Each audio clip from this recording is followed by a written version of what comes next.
Bueno, pues nada, como os decía, buenas tardes a todos y bueno, me alegro de que os hayáis apuntado a esta nueva edición del taller y espero que la disfrutéis en los próximos días. Bueno, voy a hacer una presentación que, como veis aquí, la voy a dividir en varios apartados.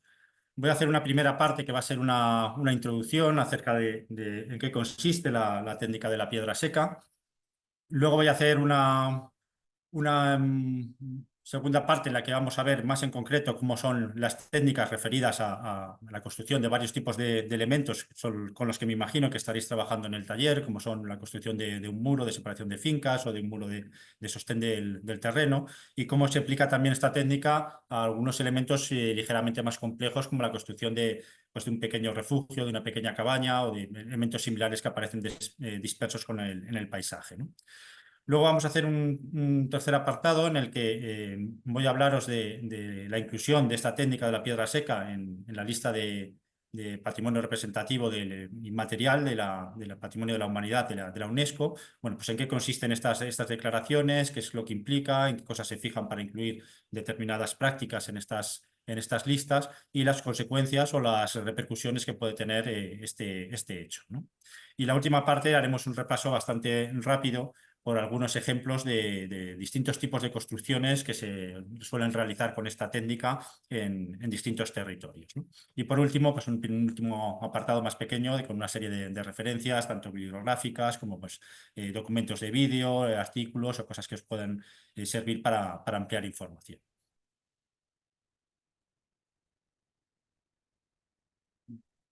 Si me pasa, sí. Bueno, empezando entonces esa introducción.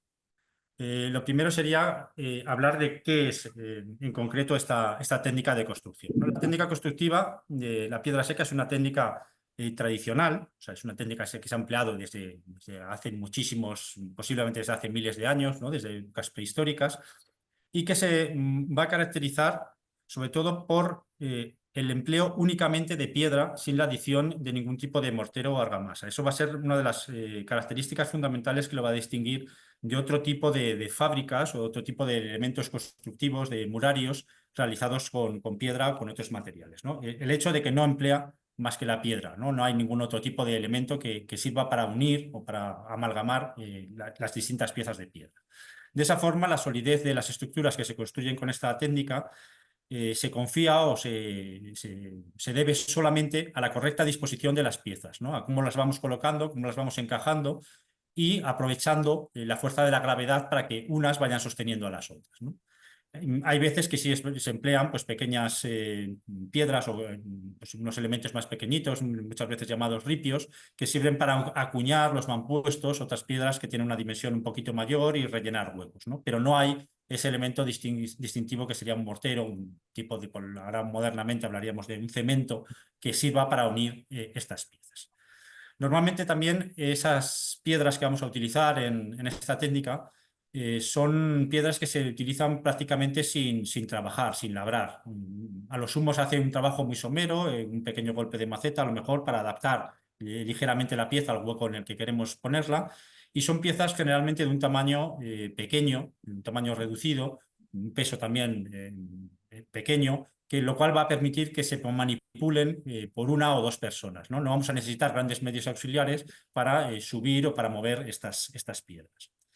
Otra de las características que tiene es que la transmisión del conocimiento técnico de cómo se realiza este tipo de construcciones se ha realizado generalmente de una forma práctica y con un carácter informal. No ha asistido una formación reglada, una formación profesional, digamos, o modernamente sería algo, pues lo incluiríamos en una formación profesional, por ejemplo, ¿no? Pero antiguamente, por ejemplo, los canteros sí tenían una formación muy reglada, ¿no? Dentro, por ejemplo, de las construcciones medievales estaban los talleres en los que había un maestro de obra que tenía a su cargo a aprendices y a los que iba enseñando durante muchísimos años, ¿no? Entonces sí había una cierta formación más compleja, más reglada que lo que se utilizaba con esta técnica.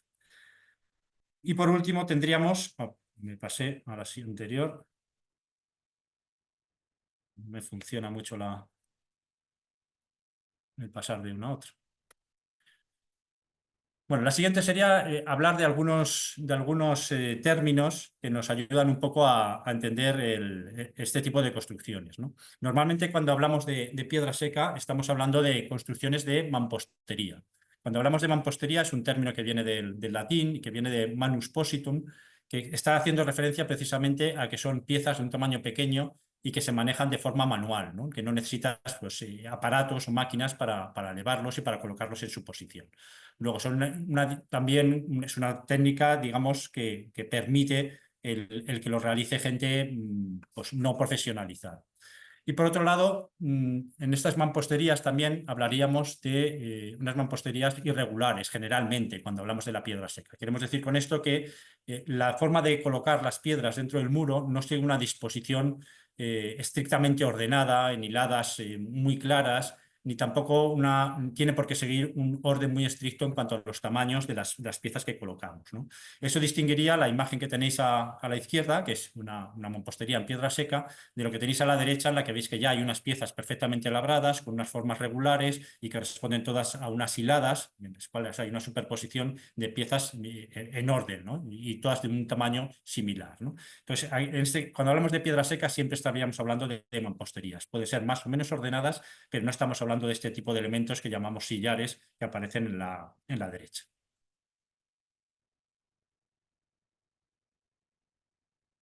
Está fallando ahora.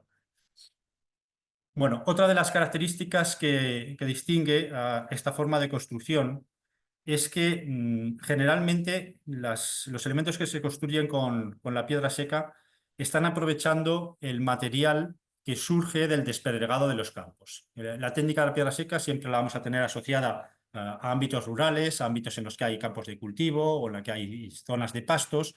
Zonas en las que, para conseguir que sean productivas, normalmente lo que hay que hacer es retirar las piedras que aparecen en el suelo para poder tener ese campo de cultivo en el que luego poder cosechar de una manera fácil o que el pasto sea mejor y pueda ser recorrido fácilmente por los animales.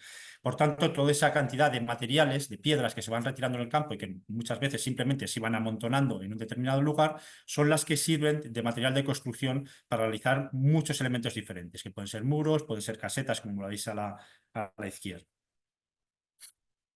Luego también tendríamos que hablar que este sistema de construcción normalmente lo relacionamos mucho con el ámbito mediterráneo, ¿no? Os he marcado ahí en este mapa de Europa, en rojo, pues una serie de países en los que, estos son los que están dentro de esta declaración de la UNESCO, pero veis que están todos en este ámbito mediterráneo. Eso no quiere decir que esta técnica no aparezca en otros países que no están en este momento marcados en rojo, ¿no? Es una técnica que nos aparece en todos los ámbitos de Europa y en muchísimos otros lugares también en otros continentes, ¿no? Por ejemplo, en Irlanda o en Inglaterra hay ejemplos fantásticos, ¿no? De muros construidos con piedra seca. Pero sí es verdad que se relaciona mucho con ese ámbito mediterráneo y de alguna manera también corresponde a una tradición constructiva que se asocia a ese ámbito geográfico y que se contrapone muchas veces a otra tradición constructiva que viene más del norte de Europa, en el que predomina un tipo de construcción, tradicionalmente una construcción en madera, ¿no? Y que responde precisamente a la disponibilidad, bueno, a la existencia de grandes masas boscosas que permiten una disponibilidad de este material en abundancia, ¿no? Esas dos corrientes arquitectónicas o constructivas en muchos lugares pues hibridan, ¿no? Por ejemplo, en la zona de los Alpes, en la zona alpina, nos encontramos zonas en las que predomina la madera, zonas en las que predomina la piedra y muchos lugares en que esas dos tradiciones se hibridan y aparecen construcciones mixtas, ¿no? Pero bueno, siempre la construcción con la piedra seca se asocia mucho a ese mundo mediterráneo y también un poco a la civilización romana, ¿no? Aunque su procedencia o su origen está mucho, mucho antes. Luego, aquí lo que pretendo es aclarar algunos términos que muchas veces aparecen cuando hablamos de elementos de la construcción de un muro, y que son, bueno, pues, palabras técnicas que tienen un significado que nos podría venir bien entender, ¿no? Y que nos hablan un poco de dónde se colocan o cómo se colocan cada una de las piezas que ponemos en un muro, ¿no? Así tendríamos que distinguir, por ejemplo, según la disposición de la pieza en el muro, una pieza que tenga una dimensión mayor en el sentido longitudinal que en el transversal, cuando lo colocamos en el mismo sentido longitudinal del muro, estaríamos hablando de una pieza que se coloca a soga. La soga nos remite pues, a una cuerda, ¿no? Nos está remitiendo a un elemento lineal. Entonces, cuando colocamos una pieza en la que la dimensión mayor está siguiendo ese eje longitudinal, hablamos de que es una pieza a soga. Por el contrario, cuando colocamos una pieza que su dimensión mayor la tiene en el eje perpendicular al muro, o sea, que pasa más, tiene su dimensión mayor atravesando el grosor del muro, hablamos de una pieza que se coloca a tizón. Sería, por ejemplo, estas piezas de aquí. Y hay un tipo de piezas que quizás tiene una importancia particular en este sistema de construcción y en muchos, en general, en todos los sistemas de construcción de muros, que son las que llamamos perpiaños. Perpiaños, que es una palabra técnica, normalmente cuando hablamos de construcción tradicional vamos a ver que suelen recibir muchos otros nombres de un carácter más local, y algunos de ellos los veremos a continuación, pero cuando hablamos de un perpiaño estamos hablando de una pieza que atraviesa todo el grosor del muro, pasa de un lado a otro. Entonces va a actuar un poco como forma de enlazar las dos caras del muro, ¿no? Esos perpiaños, veis aquí que pueden ser a soga, cuando tenemos una pieza que está en sentido longitudinal, pero tiene todo el grosor del muro, es un perpiaño y también está a soga, o puede ser un perpiaño a tizón, lo que es más común, que es una pieza que tiene su mayor dimensión en el sentido transversal y pasa de lado a lado del muro. Bueno, cuando vemos algún muro de estos, que nos encontraremos muchos en que están en un estado de semirruina, pues podremos ver, pues por ejemplo, aquí tenéis una pieza que atraviesa todo el grosor del muro, pues esto es un perpiaño, ¿no?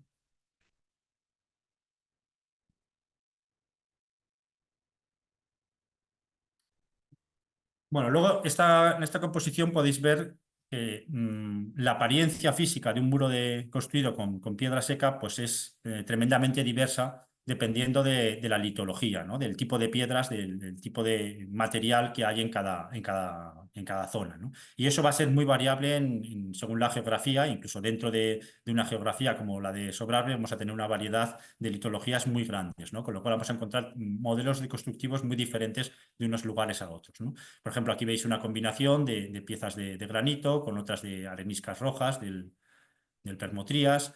Y veis aquí una construcción muy típica en el Pirineo aragonés, que es las que se hace con este tipo de piedras, que llaman turbiditas o flits, que ya tienen esa forma muy regular, ¿no? Como de bandas de un grosor uniforme, de distintos grosores, pero siempre de un grosor uniforme, que permite una construcción bastante más fácil y bueno, muchísimas combinaciones diferentes, ¿no? Y formas también muy diferentes de colocar los distintos elementos. Aquí veis algunas, esta sería una construcción más parecida, una muy típica en el mundo romano, ¿no? Que es el opus reticulatum. Aquí tenéis una de pequeñas lajas colocadas en vertical. O sea, hay muchísimos tipos de disposición diferentes, ¿no? Y esa gran variedad en la disposición de las piezas es la que da a este sistema de construcción una riqueza constructiva y una riqueza también visual muy, muy grande, ¿no? Luego tendríamos que este sistema también de construcción sin ningún tipo de argamasa, sin ningún tipo de mortero, también nos va a aparecer en construcciones más complejas y encubiertas, ¿no? En formas de cubrir espacios. Y ahí tendríamos que hablar de bóvedas y tendríamos que hablar de cúpulas, ¿no? Aquí tenéis un esquema muy básico de lo que sería un sistema de construcción que denominamos adintelado, en la que hay dos elementos verticales y un elemento horizontal, que se suele denominar arquitrabe, que reposa sobre esos dos elementos verticales. Cuando estamos hablando de una cúpula, lo que estamos hablando es de un elemento arqueado, ¿no? El arco típico sería este que veis aquí, en el que hay una serie de dovelas y que transmiten unos esfuerzos tanto verticales como horizontales, que dan como resultado un esfuerzo diagonal, ¿no? Con lo cual aquí tenemos que tener una masa importante, que es, por ejemplo, que daría lugar a los contrafuertes en las iglesias románicas, para soportar ese peso del arco o de la bóveda. Bueno, cuando construimos con piedras secas, sin argamasa, lo vamos a ver en este tipo de construcciones, que la gran ventaja que tenemos es que no necesitamos hacer una construcción auxiliar de madera, que se denomina una cimbra, para poder construir el arco, ¿no? Cuando construimos un arco de dovelas, esto no lo podemos hacer directamente, tenemos que hacer primero una estructura auxiliar de madera sobre la que vamos a ir apoyando las piezas hasta que colocamos la clave y el arco empieza a funcionar por sí solo, entra en carga y podemos retirar esa cimbra y todo se sostiene. Cuando hacemos un tipo de construcción de este tipo, muchas veces, ahora lo veremos en las construcciones con aproximación de hiladas, lo que consigue esta construcción es ahorrarse esa cimbra de madera y poder construirlo sin apoyo de un elemento auxiliar. El tipo de bóveda más común, estas sí serían construidas con cimbra, Estas se llaman bóvedas de lajas, ¿no? En la que lo que tenemos es una serie de piezas que en vez de tener una forma de dovela perfectamente labrada, como sería en una arquitectura románica, por ejemplo, lo que tiene son una serie de lajas de piedra irregulares que se van colocando en vertical, apoyadas en la cimbra, hasta cerrar la bóveda, ¿no? Son quizás el sistema de bóvedas más primitivas utilizadas en las primeras iglesias románicas. Y luego tendríamos este sistema particular, que es en el que nos encontramos a la hora de cerrar espacios circulares o espacios de planta cuadrada, ¿no? Si utilizamos una técnica de piedra seca, normalmente lo que nos vamos a encontrar es ese tipo de construcción que es el que se denomina las cúpulas por aproximación de hiladas o falsas cúpulas, que lo que hace es ir colocando una serie de piezas en disposición horizontal que van sobresaliendo progresivamente en voladizo unas sobre otras, con lo cual va a necesitar una gran masa aquí de contrafuerte que soporte esos voladizos, pero es la forma de ir cerrando anillo a anillo, ir cerrando un espacio hasta bueno, cerrar el óculo, el punto superior, que aquí colocaríamos una losa, ¿no? Como decía, la gran ventaja de este modelo es que no necesitamos hacer una estructura auxiliar de madera y por ello se empleó, ya desde tiempos prehistóricos, se empleó en lugares en los que había una escasez de madera de construcción, pues se prefirió este tipo este modelo, ¿no? De la cubierta de aproximación de hiladas. Eso dio lugar a arquitecturas impresionantes. Esta es quizás una de las primeras y también de las más grandes, que es el tolos, el denominado el tesoro de Atreo en la cultura micénica, que es una cúpula que tiene, me parece que es un diámetro de 14 o 15 metros y que fue el mayor espacio cubierto directamente en piedra hasta la construcción del Panteón de Roma, ¿no? Aquí tendríamos en este otro dibujo pues una estructura más tosca, pero que sigue ese mismo sistema. Bueno, aquí lo podéis ver también. Hay ocasiones en las que las piezas, veis que aquí tienen una posición con una ligera inclinación hacia adentro, pero la idea de esto es que siempre vayamos cerrando anillo a anillo y que sea una estructura autoportante hasta que cerramos el espacio sin necesidad de un elemento auxiliar de madera. Bueno, eso lo podemos ver en muchas estructuras asociadas al pastoralismo, pues las cabañas de pastores. Hay muchas zonas del Pirineo, las vamos a encontrar. Estas en concreto están en la zona del Ariets, es lo que denominan los orris, que estaban relacionados también con la producción de quesos, y son cabañas que estaban construidas con esta técnica, ¿no? No tienen ningún elemento de techumbre de madera, sino que la techumbre es toda de piedra y luego por fuera se recubría con hierbas que daban una mayor estanquidad pues, al agua y también un cierto aislamiento térmico, permitían que los animales subieran y que no movieran las piezas, etcétera, ¿no? Bueno, a continuación pasamos un poco al segundo bloque, que es tratar de ver un poco en lo que vais a ver luego de una manera más práctica en los talleres, ¿no? Es cómo se ejecutan algunos elementos básicos construidos con esta técnica tradicional, ¿no? En esta primera imagen, que está sacada del Museo Valenciano de Etnología, ves un poco resumido todos los pasos, todos los elementos que tenemos dentro del proceso de construcción de pues, elementos como los que veis aquí, muros o pequeñas casetas con piedra seca, ¿no? Por un lado tenéis aquí en la parte izquierda el tema de extracción de madera. Normalmente las piedras, extracción de piedra, normalmente la piedra se utilizaba la que se iba, como digo, recuperando de los campos al despedregar, ¿no? Pero en ocasiones pues habría que sacar piedras de algún pequeño filón, pues porque no había piedra suelta, entonces bueno, pues tendríamos este proceso de sacar la piedra de una cantera artesanal, ¿no? Tendríamos luego el proceso también del acarreo de esas piedras hasta el lugar de la obra, a lo mejor retocar algunas piezas. Tendríamos una parte de una planificación y un replanteo de la obra, ¿no? Cómo va a ser el muro que queremos construir, qué directriz va a tener, qué dimensiones, la altura, un poco todo ese sistema de replanteo, ¿no? Y aquí veis un poco algunos de los elementos que aparecen o de las herramientas que se suelen utilizar, ¿no? Las herramientas son en general muy básicas. Tendríamos aquí a lo mejor algún pequeño pico para extraer alguna piedra. Normalmente lo que más se va a utilizar son este tipo de herramientas, pequeñas macetas, pequeños picos para hacer un pequeño retoque. Aquí tenéis un elemento también tradicional que aquí veis un poco en uso, que es, bueno, esto es en lo que allí en el Pino Aragonés se suele denominar el estirazo, que era una especie de trineo que permitía el acarreo de distintos pesos, pequeños canastos, etcétera, ¿no?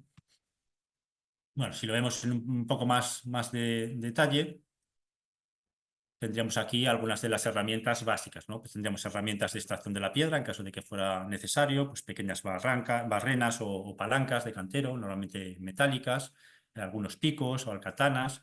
Un tascón o cuña sería elementos de pues, cuñas normalmente metálicas para introducir en o de madera para introducir en la piedra y romperla, ¿no? Normalmente no es necesario, no se suele utilizar, pero en algunos casos puede ser necesario extraer piedra nueva, ¿no? Hay otros elementos que se utilizan para preparar el terreno, pues de distintos tipos de azadas, palas, pisón si hay que apisonar o que si hay que consolidar algún tipo de terreno. Bueno, aquí veis algunas de esas herramientas.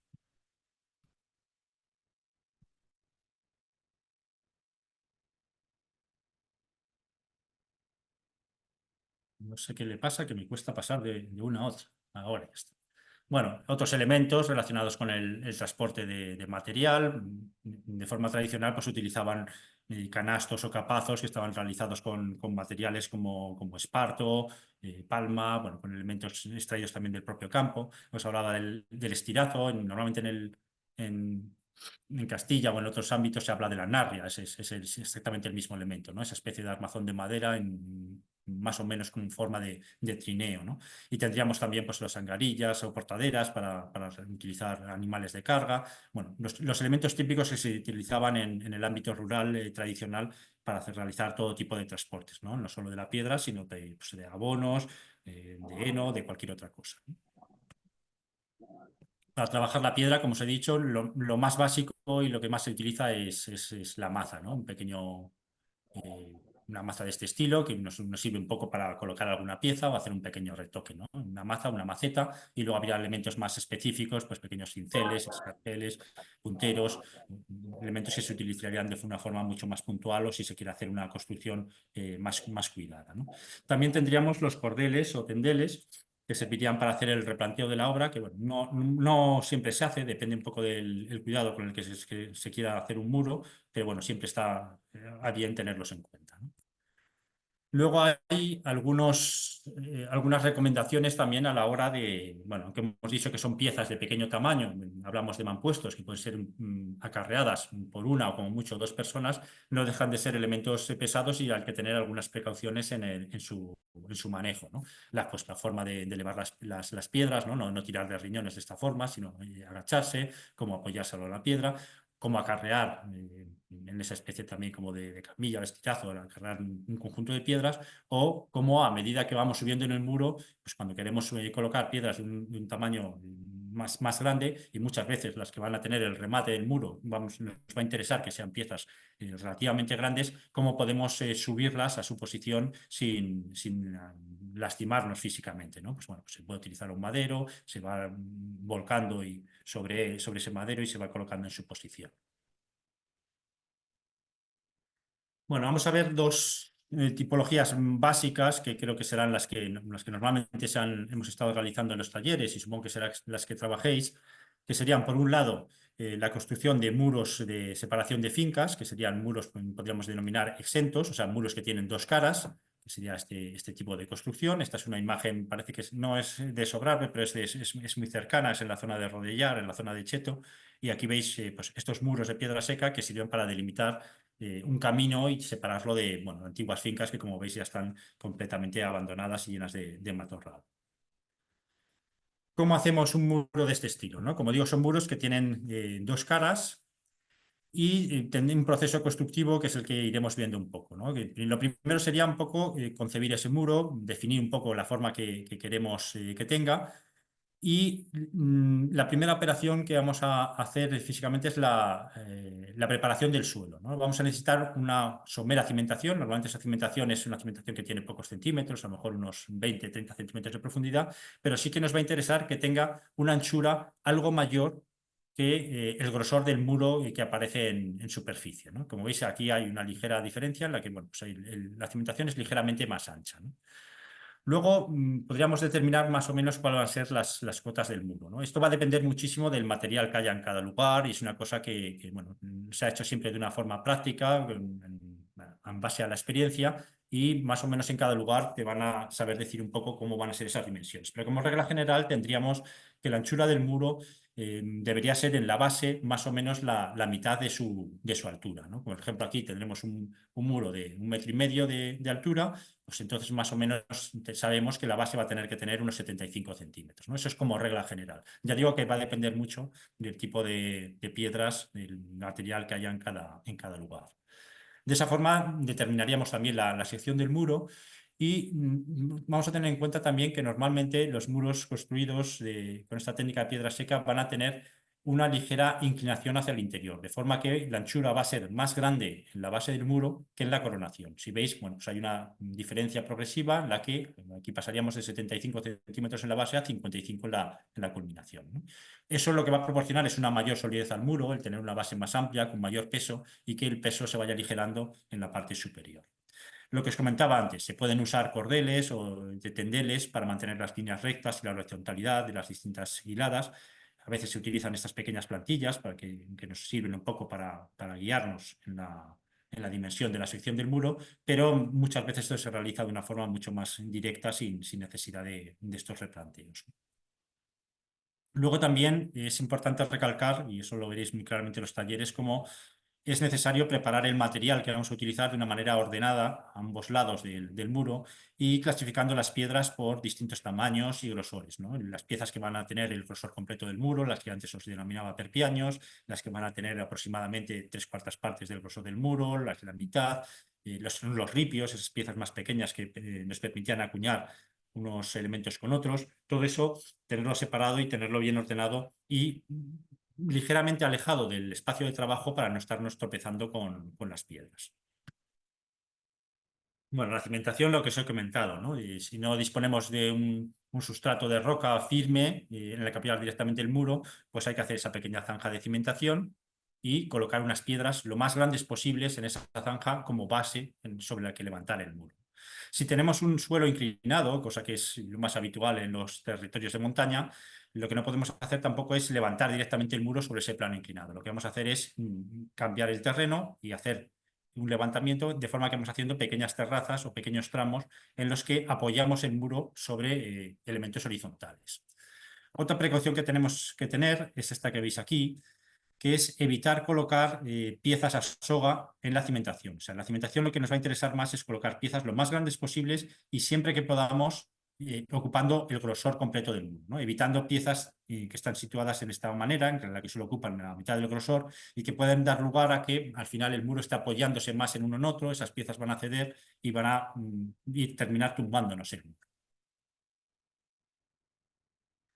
Bueno, en segundo lugar tendríamos ya la parte principal del muro, ¿no? El grueso del muro en altura, el cuerpo, en la que la principal precaución que vamos a tener es a la hora de ir colocando las piezas siempre van a ir colocadas y siempre se dice que el truco de la piedra seca es siempre colocar una pieza sobre dos y siempre tapando la junta entre una y otra, ¿no? No es colocar una piedra sobre otra, sino es siempre colocar una piedra sobre otras dos, de forma que lo vamos a ir siempre rompiendo la continuidad de las juntas verticales. Y una de los elementos principales es este, ¿no? Es lo que os comentaba antes de colocar esas piezas que van a atravesar el grosor completo del muro y que nos van a servir de llave, por eso se llaman de esa manera, se llaman llaves, porque atan las dos caras que forman el muro, ¿no? Las que dan a cada uno de los dos lados. Esas piezas hay que colocarlas con la mayor frecuencia posible, pero en cualquier caso en cada metro lineal que hagamos de elemento horizontal de muro, tenemos que colocar siempre al menos un perpiaño, pues más o menos cada 50 centímetros también en vertical, ¿no? De forma que esos elementos se vayan repitiendo con la mayor frecuencia posible. O sea, si aquí tenemos un perpiaño, pues no deberíamos dejar pasar a lo mejor más de 50 centímetros o 70 centímetros sin colocar otra pieza que nos sirva para atar todo el muro. Esas piezas son las que veis. Aquí hay otras que no son completamente perpiaños, o sea, no pasan de lado a lado del muro. Estaríamos hablando de piezas que tienen esa disposición, que ocupan las 3/4 partes más o menos del grosor del muro, pero las colocamos de esta manera, ¿no? De forma que contrapean unas con otras y de alguna manera también enlazan, ¿no? Hacen la misma función que estaría haciendo el perpianio. Bueno, aquí lo vemos un poco, lo mismo que os comentaba en sección. Esta sería una pieza, una llave, que atraviesa todo el grosor del muro. Aquí veis cómo hay piezas en una cara, piezas en otra. En el interior lo que tenemos es un relleno con piezas más pequeñas, ¿no? Tenemos dos caras del muro, cada una a un lado, y un relleno con piezas más pequeñas, bueno, pues son ripios o un relleno, ¿no? Que lo veréis que lo tenemos que tener preparado también como una parte fundamental del material. Y luego esta sería la tracción, ¿no? La de ir colocando piezas, trabas, que van enlazando unas con otras, formando esa especie de tenaza con 3/4 partes del grosor del muro, pero que hacen la misma función de enlazar y de trabar bien las dos caras del muro. Si lo veis, bueno, como es muy fácil, esto es muy fácil verlo en la realidad porque tenemos muchos tramos de muro de ruidos y entonces ahí vas viendo cómo aparecen esas piezas, algunas que aparecen todo el grosor, 3/4 partes, cómo van haciendo esa función. Bueno, hay otra cuestión básica, se suele decir en los manuales. Esta es una recomendación cuando estamos empleando materiales sedimentarios, o sea, piedras, por ejemplo, tipo areniscas o similares, ¿no? Ahí lo que nos recomiendan es que no coloquemos esas piezas a contralecho. O sea, las piezas sedimentarias son piezas que se han formado por sucesivas capas horizontales, el material. Entonces, lo que nos dicen es que no coloquemos esas piezas de forma antinatural colocando esos estratos en vertical, ¿no? No es lo mismo, por ejemplo, en este muro. Este es un muro en la Sierra de Gredos, en Ávila, en donde el material es todo granítico y como veis hay muchas piezas que se colocan en vertical y aquí sí que no hay ningún problema porque este tipo de piedra funciona igual en las dos direcciones, ¿no? Una pieza sedimentaria no, funciona mejor, para funcionar a compresión funciona mejor si colocamos la pieza al lecho y no a contralecho, ¿no? Lo que os comentaba antes, ¿no? En el alzado del muro es muy importante evitar las juntas verticales continuas, ¿no? Cada pieza debe ir colocada encima de otras dos, de forma que se tape la junta entre los dos mampuestos inferiores, ¿no? Aquí lo veis, por ejemplo, tenemos dos piezas, la siguiente la colocamos y tapamos esta junta, ¿no? Lo que tenemos que evitar es precisamente esto, ¿no? Que se nos produzcan unas juntas más o menos verticales, que es por donde siempre nos va a fallar y por donde se nos va a abrir el muro. El ajuste de las piezas, como por aquí, debe ser siempre lo mejor posible, sin dejar excesivos huecos. Para eso se utilizan esos pequeños ripios, también para inmovilizar esos mampuestos y rellenar esos posibles huecos que nos queden, ¿no? Y cada vez que colocamos una pieza, tenemos que asegurarnos de que queda completamente fija, ¿no? De que no tiene ninguna posibilidad de movimiento. Comprobar, antes de colocar las siguientes encima, que no tiene ninguna posibilidad de deslizarse en ninguna dirección. Bueno, aquí veis un muro, este me parece que era un muro en Galicia, en el que es un material también de granito, con una piedra fantástica, pero sin embargo veis cómo no han tenido cuidado de matar esta junta, ¿no? Aquí hay piezas que han mantenido aquí una junta vertical y el muro, pues en cuanto se ha movido algo el terreno, ha abierto por ese lugar. También esta precaución es importante, es evitar disponer piezas sobre bases inclinadas, ¿no? Cuando tenemos piezas en las que, normalmente allí las llamamos lavaderas, ¿no? Las que tienen una inclinación hacia el exterior porque expulsan el agua hacia afuera, pues estas hay que evitarlas colocadas en esta posición porque si colocamos esta piedra encima es muy fácil que al final termine deslizando y termine cayendo. Si esta pieza nos cae, ya toda la estabilidad en la parte superior del muro queda comprometida, ¿no? Y luego tendríamos la parte final que sería el remate o la coronación de un muro de este tipo. Aquí lo que nos va a interesar siempre es colocar en la parte superior, en la coronación, las piedras lo más grandes posibles de forma que sirvan de protección y también que aporten un peso, que asiente toda la parte inferior del muro, ¿no? El remate, además de cumplir esa función por su peso, también lo que hace es evitar muchas veces que, bueno, esas piezas más grandes evitan que si el ganado sube por encima, termine moviendo las piezas y termine tirándolas, ¿no? Por eso se procura utilizar piezas más grandes o muchas veces ahora veremos distintos tipos de remates en que se colocan piezas en una disposición vertical para desincentivar que los animales se suban encima, ¿no? Una primera forma, por tanto, de rematar el muro es mediante esas grandes losas planas en las que veis, bueno, pues estamos utilizando un tamaño de piedra bastante moderado, pero cuando llegamos a la parte superior está utilizando unas piezas un poco en forma de losa, pero con un grosor y un tamaño muy superior. Eso sería una de las formas de rematar el muro. La otra que os comentaba es esta, ¿no? Aquí hay múltiples variaciones, pero estaríamos con unos remates en los que lo que hacemos es colocar estas piezas más o menos en vertical, a veces aparecen en vertical, aparecen a veces con una ligera inclinación, pero son piezas muy grandes y lo que dan es un remate también muy regular, que lo que os comentaba es que, bueno, pues trata de dificultar que, por ejemplo, ovejas o cabras se suban por aquí encima y terminen moviendo el muro y terminen tirando piezas, ¿no? Aquí veis una sección de cómo sería un muro de este estilo, con la cimentación que hemos comentado, las dos caras del muro, el relleno interior, piezas que hacen esa función de traba y cómo se utiliza este tipo de remate, ¿no? Aquí normalmente se llama cantillera, me parece, este tipo de remate con las piezas verticales o inclinadas. Bueno, un segundo caso que también supongo que trataréis en los talleres prácticos es la construcción de un tipo de muro específico con ciertas características propias que son la construcción de muros de contención de tierras o los muros que se utilizan en bancales o terrazas antiguas terrazas de cultivo, ¿no? Aquí veis algunas en el sobrepuerto en Escartín, en la que veis, bueno, pues esos grandes bancales que sostenían las fajas de cultivo y en las que muchas veces luego aparecen también la construcción de pequeñas casetas o refugios que servían para los agricultores y también pastores en el momento en que se llevaban los rebaños a abonar las parcelas de cultivo. ¿Qué ocurre con este tipo de muros? Bueno, pues es un tipo de muros diferente porque por un lado tenemos la cara que da al exterior y por el otro lado tenemos el terreno, ¿no? Entonces aquí la estabilidad del muro tiene características propias, ¿no? La mayor parte de los problemas en estos muros van a aparecer en la parte inferior de los mismos y son de este estilo, ¿no? Lo que aparece es un abombamiento y un desplazamiento de las piedras que son fruto del empuje del terreno que se está conteniendo, ¿no? Cuando este terreno, sobre todo cuando coge mucha agua y ese agua no se filtra adecuadamente, no se drena de una manera adecuada, pues lo que tenemos es un muro, un empuje del terreno mucho mayor que termina abombando y normalmente se termina cediendo por este tipo, de esta manera, ¿no? Con este perfil, abombándolos.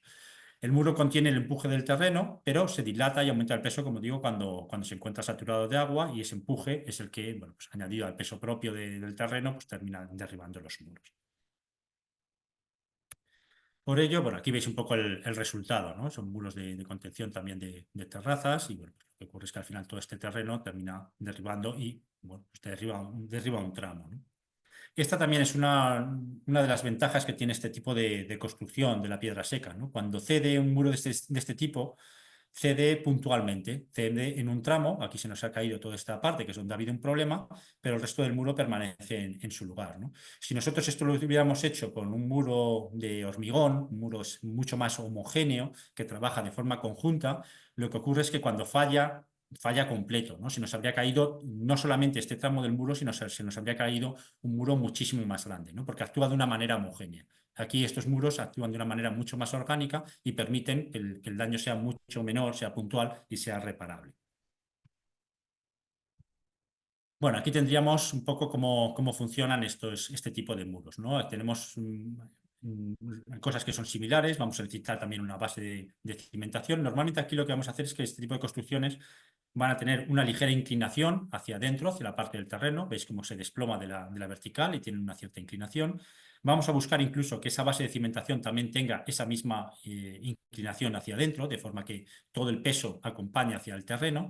Y aquí lo mismo, vamos a utilizar las piezas lo mayores posibles en la parte inferior, en la parte de cimentación, y va a ser muy importante también estas piezas, que aquí no pueden pasar de lado a lado del muro porque solo tenemos un lado, pero sí son piezas que se van a encajar lo máximo posible en el terreno, ¿no? Son las que también las denominaríamos trabas y son piezas que se encajan lo más profundamente posible en el terreno. También hay una fase de preparación previa en la que tenemos que vaciar el terreno en la parte trasera y lo que vamos a hacer es ir rellenándolo de piezas más pequeñas, de mampuestos. Veis que también hay una cierta gradación en la que hay unos mampuestos ligeramente más pequeños en el relleno en la parte inferior y va siendo más menudo según vamos subiendo hacia la superficie, ¿no? Y por último colocaríamos ya la tierra de cultivo, ¿no? Esto lo que va a permitir es que toda esta parte inferior, trasera del muro, la que nos da contra el terreno, sea lo más permeable posible al agua, de forma que el agua se pueda filtrar, no se acumule en la parte trasera del muro, en la parte del terreno, sino que se pueda ir filtrando y por todos esos pequeños huecos que hay entre las piezas, al no tener una argamasa, pueda salir hacia el exterior. Si nosotros este muro lo que hacemos es cementarlo en la parte exterior, lo que estamos haciendo es impidiendo salir el agua y lo que estamos haciendo es, quizás pensando que le estamos dando un mayor grado de estabilidad, lo que estamos haciendo es producir el cierre del paso del agua y agravando el problema, ¿no? Aquí sí se nos acumularía el agua y el peso que tendríamos no sería posible ya contenerlo con el muro. Bueno, aquí veis algunas imágenes de cómo es este proceso. Como veis, ha retirado parte de la tierra, ¿no? Hasta arriba. Aquí empieza la parte del relleno. Aquí veis cómo se están colocando esas piezas de la cimentación con bloques lo más grandes posibles y con una ligera inclinación. Aquí sí se tiene que estar apoyando con algunas varas metálicas para ir moviendo las piedras y a partir de ahí empezaríamos a levantar el muro de contención. Bueno, aquí algunas normas también generales. La inclinación del muro se suele calcular en función de su altura y generalmente es unos 10-15 centímetros por metro de altura lo que se va retranqueando respecto a de la vertical. En algunos casos puede ser más, en otros casos menos, ¿no? Las piezas que usemos para calzar piedras irregulares tienen que ser también lo suficientemente sólidas para soportar el peso de las que coloquemos encima. O sea, no podemos colocar una pieza de piedra muy endeble y luego colocar una piedra de mucho peso encima que termine rompiéndola porque nos va a retirar la base sobre la que se asienta, ¿no? Y sí, es muy importante lo que os comentaba de dejar esas pequeñas aberturas, esos intersticios, para que el agua pueda circular desde la parte superior, se cuele por la parte trasera del muro y pueda terminar saliendo hacia el exterior, ¿no? Como insisto, si nosotros esto le damos una capa de cemento, lo que estamos haciendo es impermeabilizar todo este muro y lo que estamos haciendo es agravar el problema que supone el peso del agua. Luego en estos muros podemos encontrarnos también con algunos elementos particulares que visualmente son muy interesantes, ¿no? Como la construcción de pequeñas escaleras. Ten en cuenta que estamos haciendo fajas de cultivo sostenidas por esos muros, son pequeñas terrazas y en muchas ocasiones pues tenemos que pasar de una faja a otra superior, ¿no? Entonces muchas veces hacían este tipo de escaleras que quedaban o embebidas en el propio muro o se realizaban este otro tipo de escaleras voladizas, ¿no? Con elementos que anclaban en el muro pero en voladizo permitían el acceso y la comunicación entre una y otra terraza. O también la incorporación de pequeños huecos, de pequeños habitáculos, que bueno, pues podían servir para guardar el botijo, para guardar la comida en los días de faena o para guarecerse en caso de tormenta, ¿no? Entonces, en muchos muros lo que nos aparecen, aquí por ejemplo en el Valle de Gistaín los llaman cabanuz, son pequeños huecos en los que apenas cabe una persona acuclillada, pero sirven de un refugio de fortuna en un momento, por ejemplo, de una tormenta o una granizada. Y por último tendríamos ya la construcción de elementos más complejos, ¿no? Que serían la construcción de pequeñas cabañas o de pequeños habitáculos destinados generalmente a las personas, ¿no? A los pastores o a los agricultores o para guardar aperos agrícolas, para guardar diversas cosas, ¿no? Ahí tendríamos que, bueno, pues hay un elemento que es diferente de un muro continuo, un muro longitudinal, ¿no? Que es lo primero que hay que hacer es cómo se resuelven las esquinas. Entonces, para resolver las esquinas en construcciones de planta cuadrada o rectangular, lo que hacemos es elegir las piezas lo más grandes posibles que colocamos alternativamente en una dirección y en otra del muro, ¿no? De forma que en la esquina lo que vamos a tener es, en una aislada, tenemos una pieza que nos va a ir, sería como un perpiaño o como una traba, ¿no? Que va a ocupar todo el grosor del muro y en la lada inferior y en la hilada siguiente lo que tenemos es una pieza que hace la misma función pero en la otra dirección. Lo que estamos buscando siempre, tanto en la esquina, en la cara exterior de la esquina como en la cara interior, ¿no? Lo que estamos haciendo, lo que estamos intentando es trabar bien esos dos tramos del muro, ¿no? Que no sea un muro en este sentido y luego otro muro en el otro, en el sentido perpendicular independiente, sino que están perfectamente trabados, enlazados uno en otro. Es un poco lo que veis en este tipo de construcciones. Creo que tengo alguna imagen más por aquí. Bueno, aquí lo veis, ¿no? Como hay piezas, alternativamente veis como hay una pieza longitudinal grande en este sentido, hay otra en la siguiente hilada, otra aquí, y estas son las que van en el sentido perpendicular, ¿no? De forma que van haciendo el anclaje en las dos direcciones. Aquí lo veis en una cara interna, como hay una pieza que entra aquí en el muro, esta otra entraría en la otra dirección, se va tratando de trabar las dos direcciones. Aquí también se ve muy bien, ¿no? Como hay piezas que van trabando en cada una de las dos direcciones. Y un poco este es el esquema, ¿no? que tendríamos que seguir en las esquinas. Y luego el otro elemento en estas construcciones que es importante es cómo resolver el tema de las cubiertas, ¿no? El resolver la cubierta del espacio interior. Y eso puede ser solucionado de varias maneras. Puede ser solucionado con una estructura portante de madera, en la cual ya tendríamos un elemento que no sería estrictamente el sistema de construcción con piedra seca, o podríamos hacerlo directamente solamente con elementos petros, en los cuales estaríamos hablando pues, de losas de piedras que permitan la transición desde una planta cuadrada a una planta rectangular hasta una circular, cerrando el hueco con ese sistema anteriormente comentado de la aproximación de hiladas.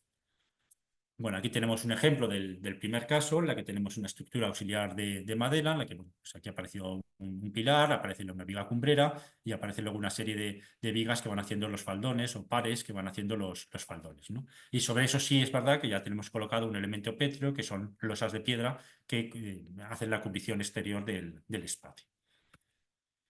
pero también tendríamos estos otros tipos de sistemas, ¿no? Que es lo que comentaba, que podemos cerrar el espacio exterior en base a grandes losas de piedra que, bueno, pues colocándolas hay muchas disposiciones posibles, pero lo que nos van haciendo es pasar de una planta cuadrangular ir pasando cada vez de una forma progresiva hacia una planta más asimilable al círculo, ¿no? Hasta terminar cerrando el espacio. Se puede hacer de formas muy toscas o de formas mucho más elaboradas, pero todas ellas responden a ese sistema de la aproximación dilada, ¿no? Aquí lo veis en un pequeño habitáculo del tipo que os decía antes, de los que aparecen en muros, ¿no? Un pequeño cabanuz, en la que veis que hay unas losas grandes de piedra que van sobresaliendo unas sobre otras y finalmente hay una losa más grande que termina cubriendo el último espacio que queda, ¿no? Aquí no interviene la madera, es toda una construcción toda enteramente con piedra.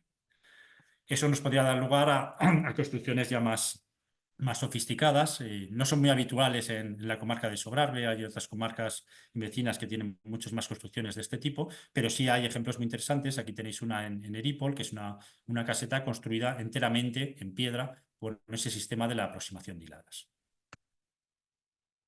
Bueno, ¿cómo se utiliza eso? Se utiliza, veis un poco cómo va funcionando, bueno, el mismo sistema de la acumulación del material, el material ordenado, se va levantando el muro como si fuera un muro longitudinal, exactamente igual, solamente que con el perfil circular, con todas las mismas observaciones que hemos hecho en los muros exentos, los muros de división de parcelas. Y la parte fundamental es luego cómo se va cerrando este espacio, ¿no? Aquí veis cómo hay un cerramiento que en este caso es también como si de dos caras, ¿no? En la que hay piezas exteriores y piezas interiores, se va levantando por anillos sucesivos y así vamos cerrando el espacio hasta la coronación. Bueno, hay muchos esquemas, estos hay un montón de construcciones diferentes. Este, por ejemplo, sigue un perfil helicoidal en vez de anillos. Aquí veis cómo van sobresaliendo el sistema ese que digo en voladizo, unas piezas sobre otras, como a veces hay dos caras, hay que enlazar unas con otras. Muchísimos sistemas diferentes que dan lugar a una gran diversidad de aspectos finales, ¿no? Muchas veces, como os decía, en algunas de esas cabañas luego se recubren con tierra, con hierba, que bueno, permite que todo asiente mejor, impermeabiliza un poco de cara a las lluvias el espacio interior y bueno, pues tiene un aspecto distinto al exterior, ¿no? Porque nos aparece ese aspecto como de hierba, de césped en la cubierta. Elementos también muy pequeños, ¿no? Como estos pequeños refugios adosados a bancales, ¿no? Con perfiles a veces, aquí veis que es uno casi con un perfil helicoidal, o estos otros también muy toscos que aparecen también en alguna zona por barca, o también aparecen, podéis ver algunos ejemplos de este tipo. Bueno, sí, muchísimos modelos diferentes, ¿no? Aquí veis como alguno está utilizando un sistema de arco verdadero con dovelas, que posiblemente aquí han tenido que tener un apoyo hasta cerrar el espacio. Aquí hay otros que son más para aproximación de hiladas. Este es un sistema más como de lajas. Aquí aparece un dintel. O sea, hay muchísimos modelos de cerrar, en este caso, pues el elemento de apertura, ¿no? De la entrada de estos pequeños refugios. Bueno, pasaríamos al tercer bloque, que sería hablar del tema de la técnica de la construcción de la piedra seca como patrimonio inmaterial de la humanidad. Entonces, bueno, esto es una declaración que se produjo en el año 2018, en que esta técnica de la construcción de la piedra en seco fue incluida en la lista representativa del patrimonio inmaterial de la UNESCO, en una candidatura que se presentó de forma conjunta por 8 países, que son los que tenemos reflejados en el mapa inferior, que también os ponía antes, en rojo, que son Croacia, Chipre, Francia, Grecia, Italia, Eslovenia, España y Suiza. Insisto en que esto no quiere decir que no exista la técnica de la piedra seca en la mayor parte de los países europeos en los que este material es abundante, ¿no? A lo mejor hay algunos que tienen escasez de piedra y utilizan otro tipo de construcción con ladrillo o con tierra, pero normalmente en todos lados aparece este modelo de construcción. Pero fueron estos 8 países los que, bueno, pues, se reunieron para presentar esta candidatura y conseguir esta declaración. A continuación, y yo creo que más o menos debemos estar a mitad de la sesión y yo creo que nos puede servir también como un pequeño descanso, os voy a poner el vídeo que se creó con motivo de esta candidatura. Es un vídeo corto, me parece que son 10 y 15 minutos de duración, en los que se va expresando pues, cosas que veremos un poco desarrolladas a continuación, que son, bueno, pues, cuáles son las motivaciones que llevan a hacer esta declaración, ¿no? ¿Cuáles son los valores que se vieron en este sistema de construcción que llevaron a la conclusión de decir que, bueno, que esto es algo interesante, es algo que merece la pena ser conservado y merece ser transmitido a las generaciones futuras? El vídeo está bueno, aparece en muchos idiomas diferentes porque van hablando de todos estos países en los que se hizo la candidatura, van entrevistando, va hablando gente. Entonces hay algunas cosas que son más o menos comprensibles, otras más difícilmente, pero es interesante ver cómo, aunque no entendamos el idioma en el que están hablando, sí es fácil darse cuenta de que están hablando de algo común, ¿no? Que es otra de las cosas que es interesante. Es una técnica que aparece de forma internacional en muchos sitios distintos y que permite un intercambio de experiencias. Bueno, yo creo que el vídeo es interesante, yo creo que está bien verlo y bueno, también nos sirve un poco para hacer un pequeño descanso entre una primera parte y una parte final y luego tomarlo con más energía. Os dejo entonces este vídeo a la visualización, que digo es eso, como 10-15 minutos. A ver, se me ha pasado al siguiente. Ahora.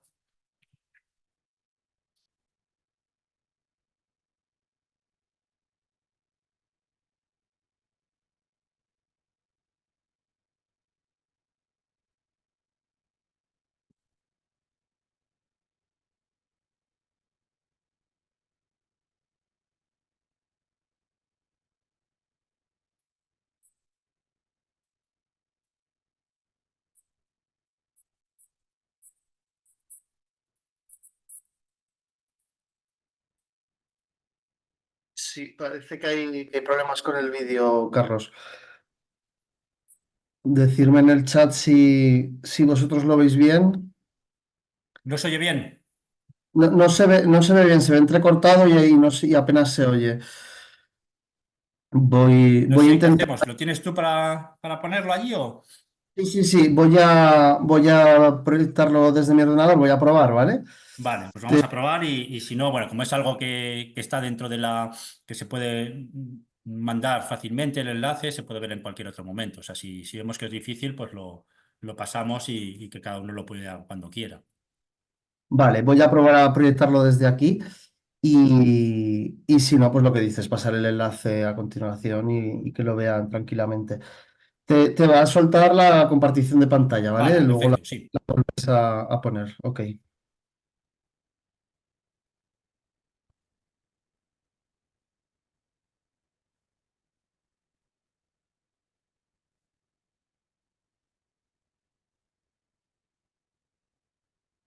Vale, decidme por favor si se ve y se oye bien.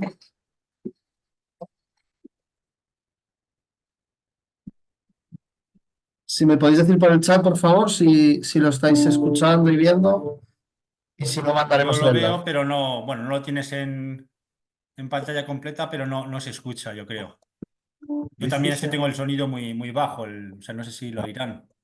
Countless generations, with an artisan's skill and deep knowledge of their environment, men and women with only their hands as their tools, use this dry stone technique to fashion from the most humble to the most complex and spectacular constructions, shaping, ordering, and ultimately creating an exemplary and sustainable Vale, me dicen que se oye bien. entire land. Bien.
Ahora no se ve nada.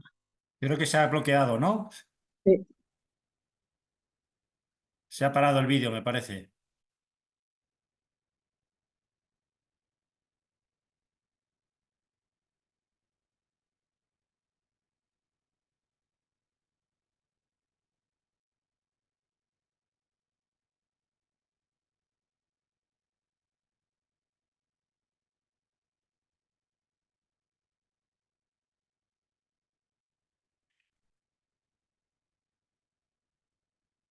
Bueno, no sé Vale. si me podéis oír ahora. Yo creo que se ha Hola, bloqueado, ¿no? Me parece el vídeo.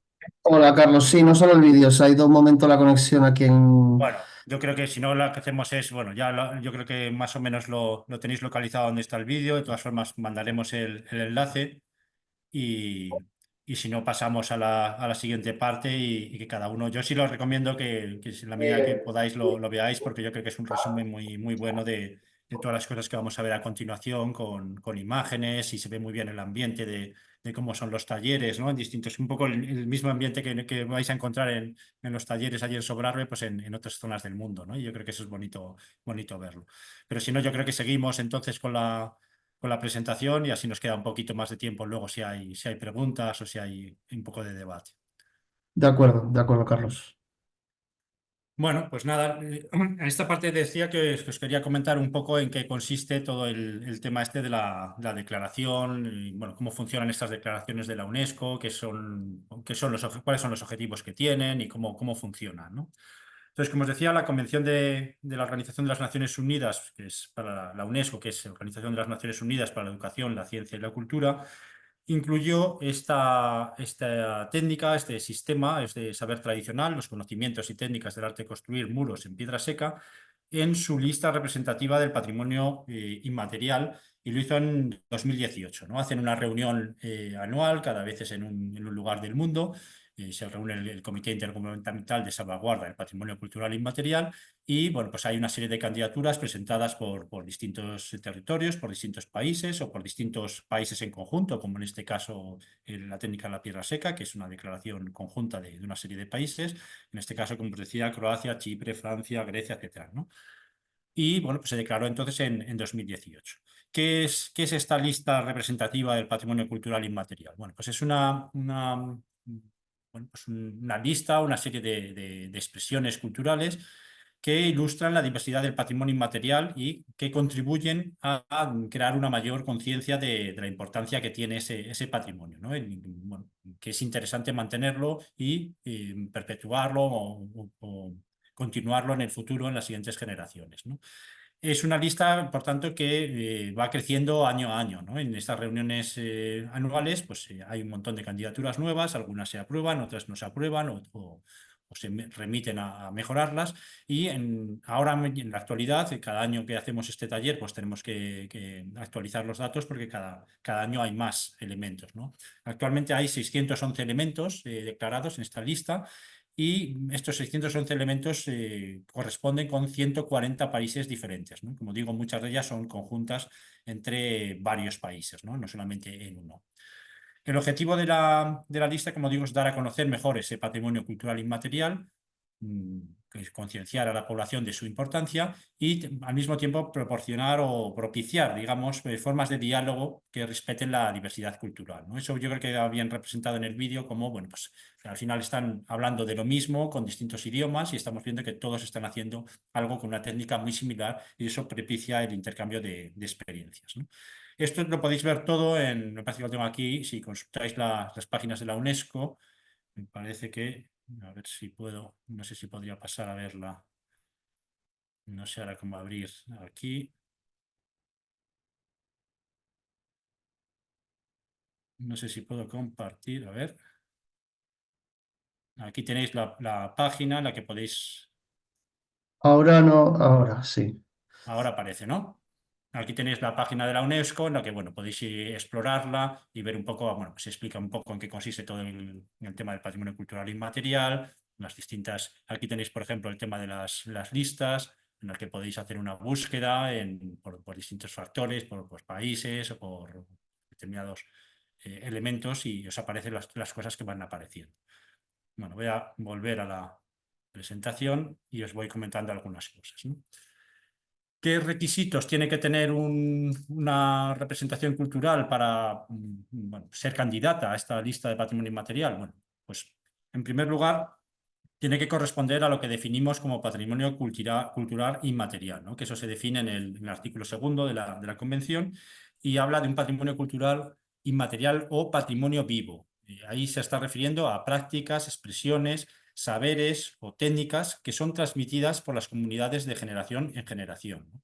Por tanto, no está haciendo referencia a los aspectos materiales. Cuando hablamos de esta declaración, no se está declarando patrimonio cada una de las construcciones que están empleando esta técnica, sino que se está declarando la técnica en sí, la forma de construcción. Lo que se quiere conservar, lo que se quiere transmitir a las generaciones futuras es ese saber de esa forma de construcción, de forma que se pueda seguir utilizando, reparando los elementos que ya tenemos construidos o construyendo otros nuevos, ¿no? La inscripción del elemento lo que se busca es que contribuya a dar a conocer ese patrimonio cultural y que, como digo, a que se tome conciencia y propiciar ese diálogo, ¿no? Es lo que estábamos diciendo antes. Y lo que también uno de los requisitos fundamentales es que cuando un elemento entra en esta lista, lo que se pide es que se elaboren una serie de medidas de salvaguardia, o sea, una serie de estrategias que permitan proteger y promover el empleo de esas técnicas que se declaran. La propuesta de la inscripción de un elemento se hace también o se busca que se presente con una participación lo más amplia posible de la comunidad que es portadora de ese saber tradicional, ¿no? No se hace una declaración de patrimonio inmaterial de la humanidad porque lo pida directamente pues un gobierno estatal o un gobierno autonómico sin tener en cuenta a las comunidades donde realmente aparece este patrimonio, ¿no? Lo que se implica es que se tiene que implicar siempre a la población local en esa declaración de forma que sea efectiva, ¿no? Y que eso realmente se conserve y se siga utilizando.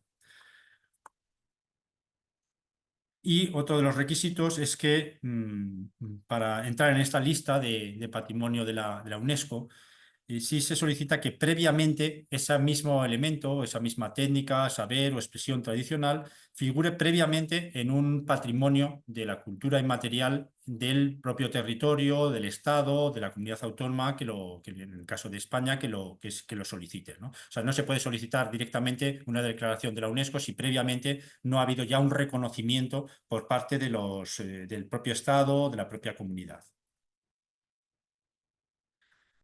Bueno, como aquí sería un poco el tema de las definiciones, ¿no? Que da la Convención para la Salvaguardia y habla de que se entiende patrimonio cultural inmaterial, esos usos, representaciones, que os decía, expresiones, conocimientos, técnicas, junto con los instrumentos, objetos, artefactos o espacios culturales que le son inherentes, ¿no? Luego aquí ya empezamos a ver una de las cosas curiosas del patrimonio inmaterial, que hay, digamos, una especie de dicotomía entre lo que es inmaterial o intangible, se dice muchas veces, y lo que es realmente material. Realmente todos estos patrimonios inmateriales están implicando de alguna manera elementos que sí son materiales, ¿no? Si se está declarando, por ejemplo, algo relacionado con la música o con bailes, todo eso, vale, está bien el baile, está bien la música, pero todo eso requiere pues, una serie de elementos que son pues, instrumentos musicales, vestidos o una serie de elementos que sí son materiales, ¿no? Este patrimonio cultural inmaterial que se transmite de generación en generación tiene que ser recreado de una manera constante. O sea, no podemos declarar un patrimonio inmaterial algo que ya ha desaparecido completamente, ya no tiene ningún uso en la vida real, no tiene una representación actual, ¿no? Tiene que ser algo que se tiene que seguir reproduciendo de alguna manera, ¿no? Y lo que se busca también es esa idea de que se infunda un sentimiento de identidad y de continuidad, ¿no? Que esos elementos que son culturales, tradicionales de un determinado territorio contribuyan a ese sentimiento de identificación con ese propio territorio por parte de la población. Por otro lado, el patrimonio cultural inmaterial, según se define en este artículo, bueno, la definición concreta la tenéis en este punto primero, se puede manifestar en distintos ámbitos, ¿no? Por un lado, se puede manifestar en tradiciones o expresiones orales, por ejemplo, el idioma, incluido el idioma como un vehículo de ¿Me transmisión oyes? de patrimonio. Se puede manifestar en artes del espectáculo, sería pues el caso. Carlos, ¿Sí? sí, creo que bueno, no se está proyectando la presentación, yo no la estoy viendo. No sé ¿No la si. estáis viendo? No, bueno, desde que has puesto la web, creo que no se está compartiendo, ¿no? Desde que he La puesto la pantalla. web, a ver si lo podemos. A ver. Ah, es que sí, perdona, lo estoy viendo yo, pero no lo estáis viendo vosotros, probablemente. Aquí. Sí, será tienes que Ahora lo seleccionar la... veis y de ahora momento sí lo no. veis, ¿no? No, yo no, de momento no. No, Si es que podéis decir en el chat si alguno la puede ver, no, dicen que espera, no, no. no, es que estoy en la presentación, pero no estoy en Zoom. La ventana, ¿no? A ver, un Tendrás que momento. compartir pantalla y seleccionar la ventana buena.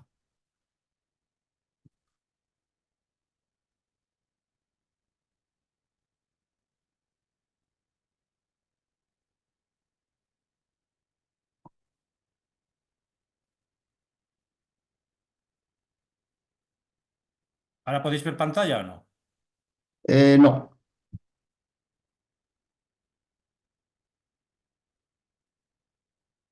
Ahora vemos tu escritorio. Sí, ¿Ahora sí veis mi ahora, pantalla? así. A ver, compartir.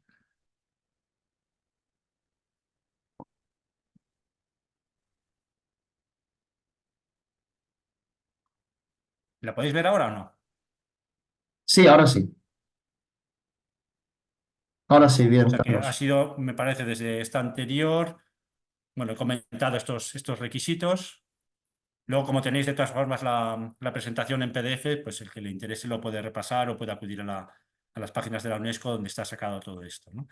Bueno, como os comenté, estábamos en este punto en el que decía que este patrimonio cultural inmaterial puede hacer referencia a distintos ámbitos, ¿no? Por una parte, a tradiciones y expresiones orales, artes del espectáculo, también a usos sociales, rituales o actos festivos, a conocimientos y usos relacionados con la naturaleza y el universo, y a técnicas artesanales tradicionales, que sería el caso, por ejemplo, de la piedra seca, ¿no? Realmente la piedra seca haría referencia, por un lado, a tradiciones y expresiones orales, porque hemos dicho que es una técnica de construcción que se transmite de una forma práctica y de una forma oral muchas veces, ¿no? De una generación a otra o entre vecinos. Por otra parte, sería también un uso social y un uso ritual y festivo, porque muchas veces en el vídeo se ve, ¿no? Como muchas veces, como es unas construcciones que se realizan en comunidad, pues están asociadas también tienen una función social, ¿no? De cohesión de la propia población local que se reúne para hacer algo en conjunto y muchas veces termina incluso en un acto festivo, ¿no? Y sobre todo bueno, conocimientos y usos relacionados con la naturaleza del universo también, porque requiere una serie de conocimientos de la litología local y cómo es la mejor forma de aprovechar cada tipo de roca, y sobre todo es una técnica artesanal tradicional, ¿no? Luego es un elemento, en este caso, que participaría de casi todos los ámbitos que está contemplando el patrimonio cultural inmaterial según las declaraciones de la UNESCO. Luego también, patrimonio inmaterial, según la UNESCO, hace referencia también a distintos conceptos, ¿no? Puede hacer referencia a distintos conceptos que están contemplados dentro de esta lista, ¿no?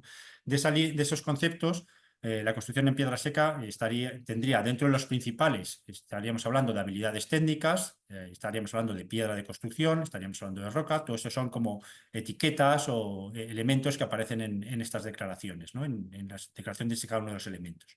Y como elementos secundarios tendríamos la relación con la artesanía, la relación con la casa, la relación con las herramientas tradicionales, la relación también con el paisaje, muy importante en las construcciones con piedra seca, y también la prevención de desastres, ¿no? Como todas esas construcciones de bancales o aterrazamientos, pues previene el deslizamiento del terreno y la pérdida de la fertilidad del suelo, que se iría toda hacia la parte inferior, hacia los ríos, en definitiva, que es algo que también aparece en el vídeo.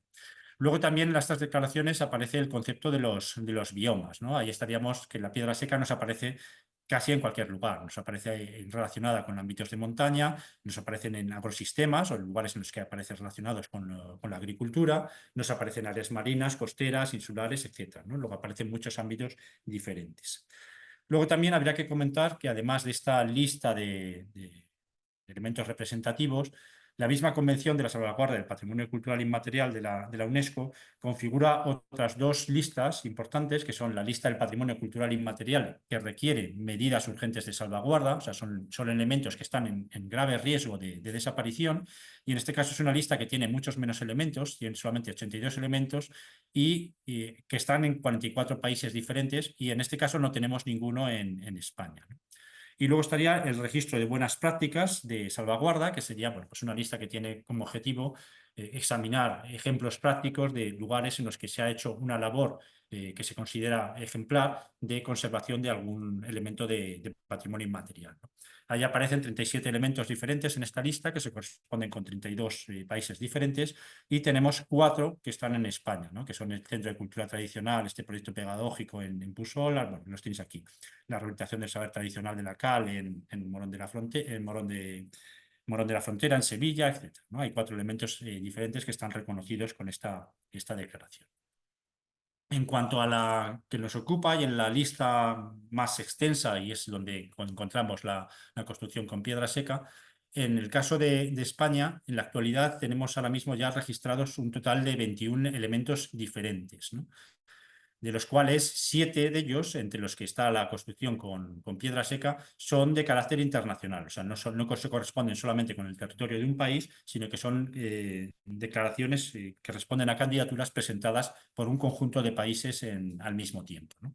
Aquí tenéis todos los que están declarados por orden cronológico, y como veis pertenecen a todos esos distintos ámbitos que hemos estado hablando, ¿no? La Patrón de Berga sería una actividad festiva, está por ejemplo los tribunales de regantes del Mediterráneo español, pues estaría hablando de esas formas de organización tradicionales, el silbo gomero, los castells, el flamenco, y tenemos resaltados los 4 elementos destacados, declarados Patrimonio Inmaterial por la UNESCO, que tienen una representación en el territorio de Sobrarbe, ¿no? Por un lado están las fiestas del fuego del solsticio de verano en los Pirineos, que se hace conjuntamente con territorios de Andorra, con parte del Pirineo catalán, y tenemos algunos ejemplos como las fallas de San Juan de Plan en Sobrarbe, es una declaración que se hizo en el año 2015.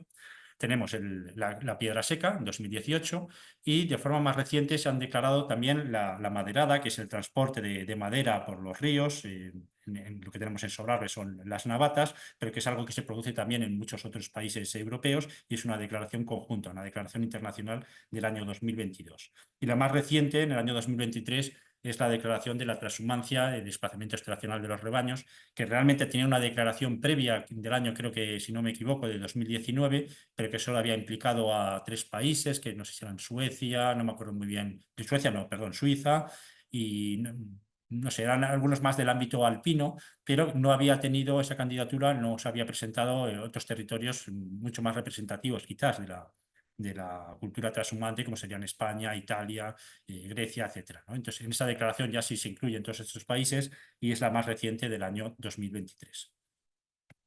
Bueno, esos son los que tenemos en Sobrarbe, ¿no? Las fiestas del fuego, la piedra seca, el tema de la maderada representado en las navatas, o la transhumancia. Bueno, estos son elementos que aparecen muy bien representados en el vídeo que os quería poner, y que son los valores que se destacan en esta técnica de construcción de la piedra seca, que son los que motivan o los que hacen, bueno, en los que se fundamenta esta declaración, ¿no? Por un lado tendríamos que la piedra seca, el tema de prevención de riesgos que os decía, ¿no? El freno a la erosión, la regulación de la escorrentía, todos esos muros de piedra seca desempeñan un papel importantísimo en esa prevención del deslizamiento del terreno, ¿no? De corrimientos de tierras, de inundaciones y de avalanchas, sobre todo en estos ámbitos de montaña como los que tenemos en Sobrarbe, en los que por la fuerza de la gravedad todo tiende a irse hacia abajo, ¿no? Entonces el tema de la erosión es un tema muy importante. Entonces, el abandono de todos estos grandes muros, de todas estas zonas de bancales, el abandono y la pérdida, la destrucción progresiva, la ruina progresiva de estos elementos, pues lo que puede propiciar es un aumento de la erosión del terreno. Por otro lado, otro elemento que se destaca mucho también en el vídeo es el tema de la mejora de la biodiversidad, ¿no? Esos muros de piedra seca, al ser muros muy permeables, tanto al agua como, bueno, todo ese de tener muchos huecos, muchos intersticios entre unas piedras y otras, lo que hace es, por un lado, que crea unas condiciones bioclimáticas adecuadas para la agricultura, ¿no? Es capaz de mantener un cierto grado de humedad, controla la humedad, controla también la radiación. Muchas veces esos muros también lo que permiten, muchas veces dependiendo del tipo de piedra, ¿no? Pero por ejemplo el tipo de piedra calizas que aparece en toda la zona de la Peña Montañesa, por ejemplo, eso reverbera muchísimo la luz, y eso en determinados momentos pues permite tener una temperatura, una calidez que permite unos cultivos que, a pesar de estar en una altitud importante, que de no ser por ellos pues a lo mejor no se podrían hacer, ¿no?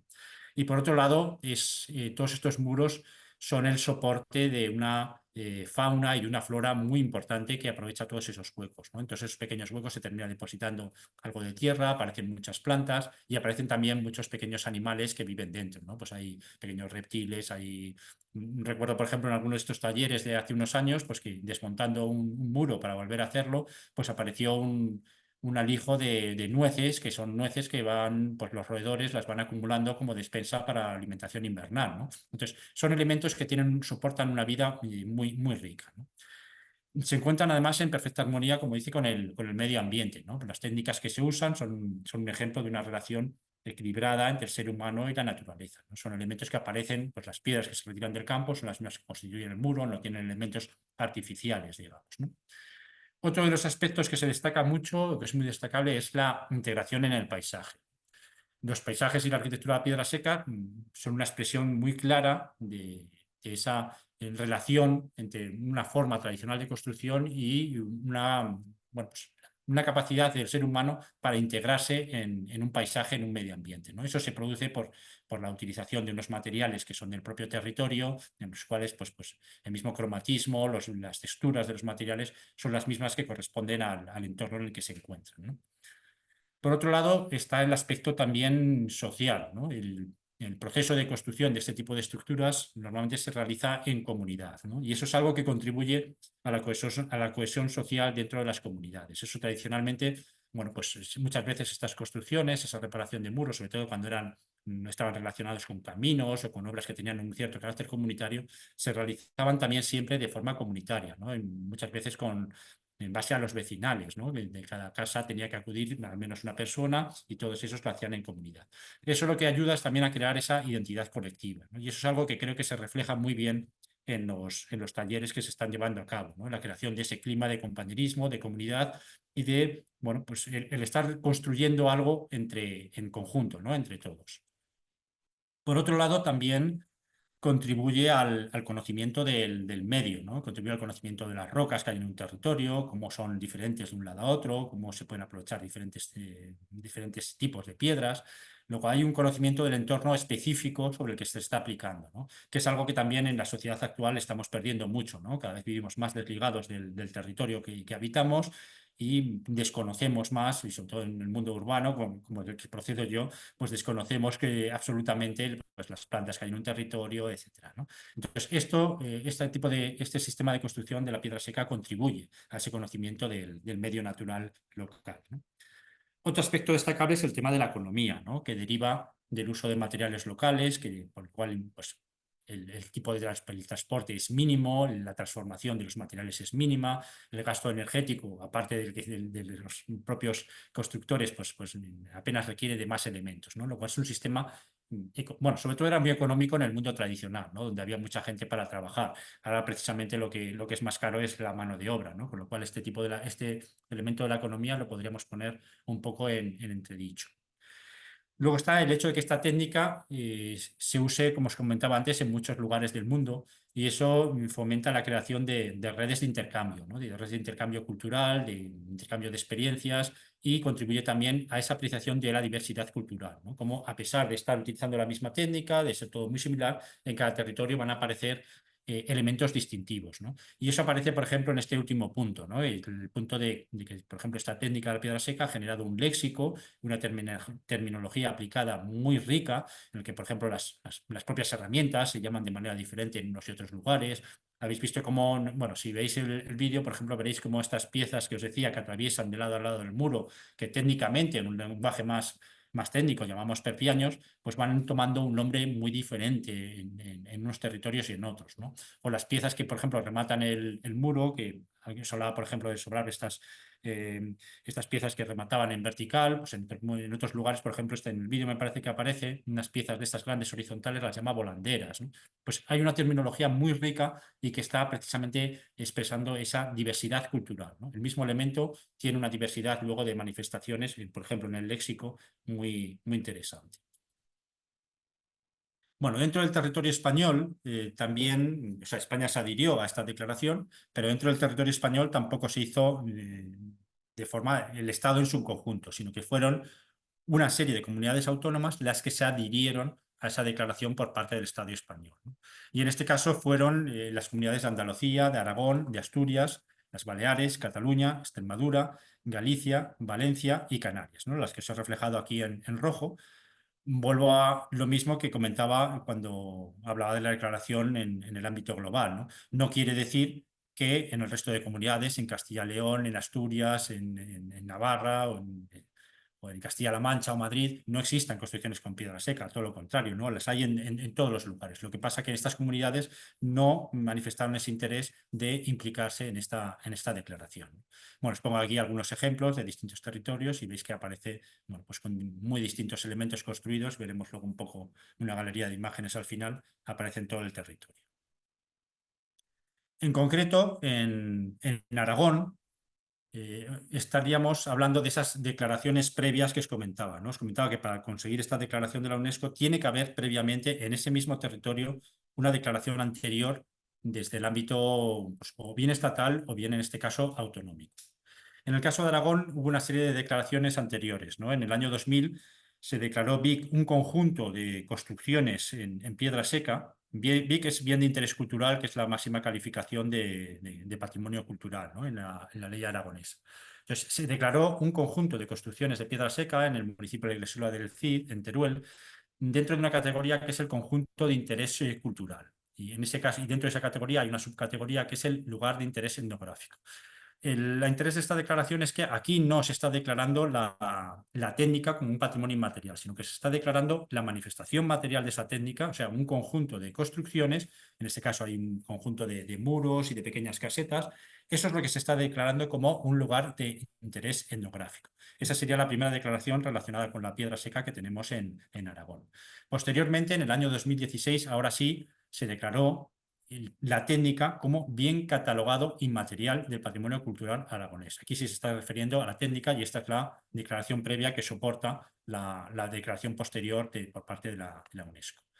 En esta declaración se habla, y os he traído un fragmento, dice: en gran parte del territorio de la Comunidad Autónoma de Aragón se conservan numerosos testimonios de patrimonio inmueble erigidos según esta técnica constructiva, elementos de delimitación, edificaciones de usos agrícolas y refugio temporal, construcciones ligadas al agua y otros como la señalización de caminos.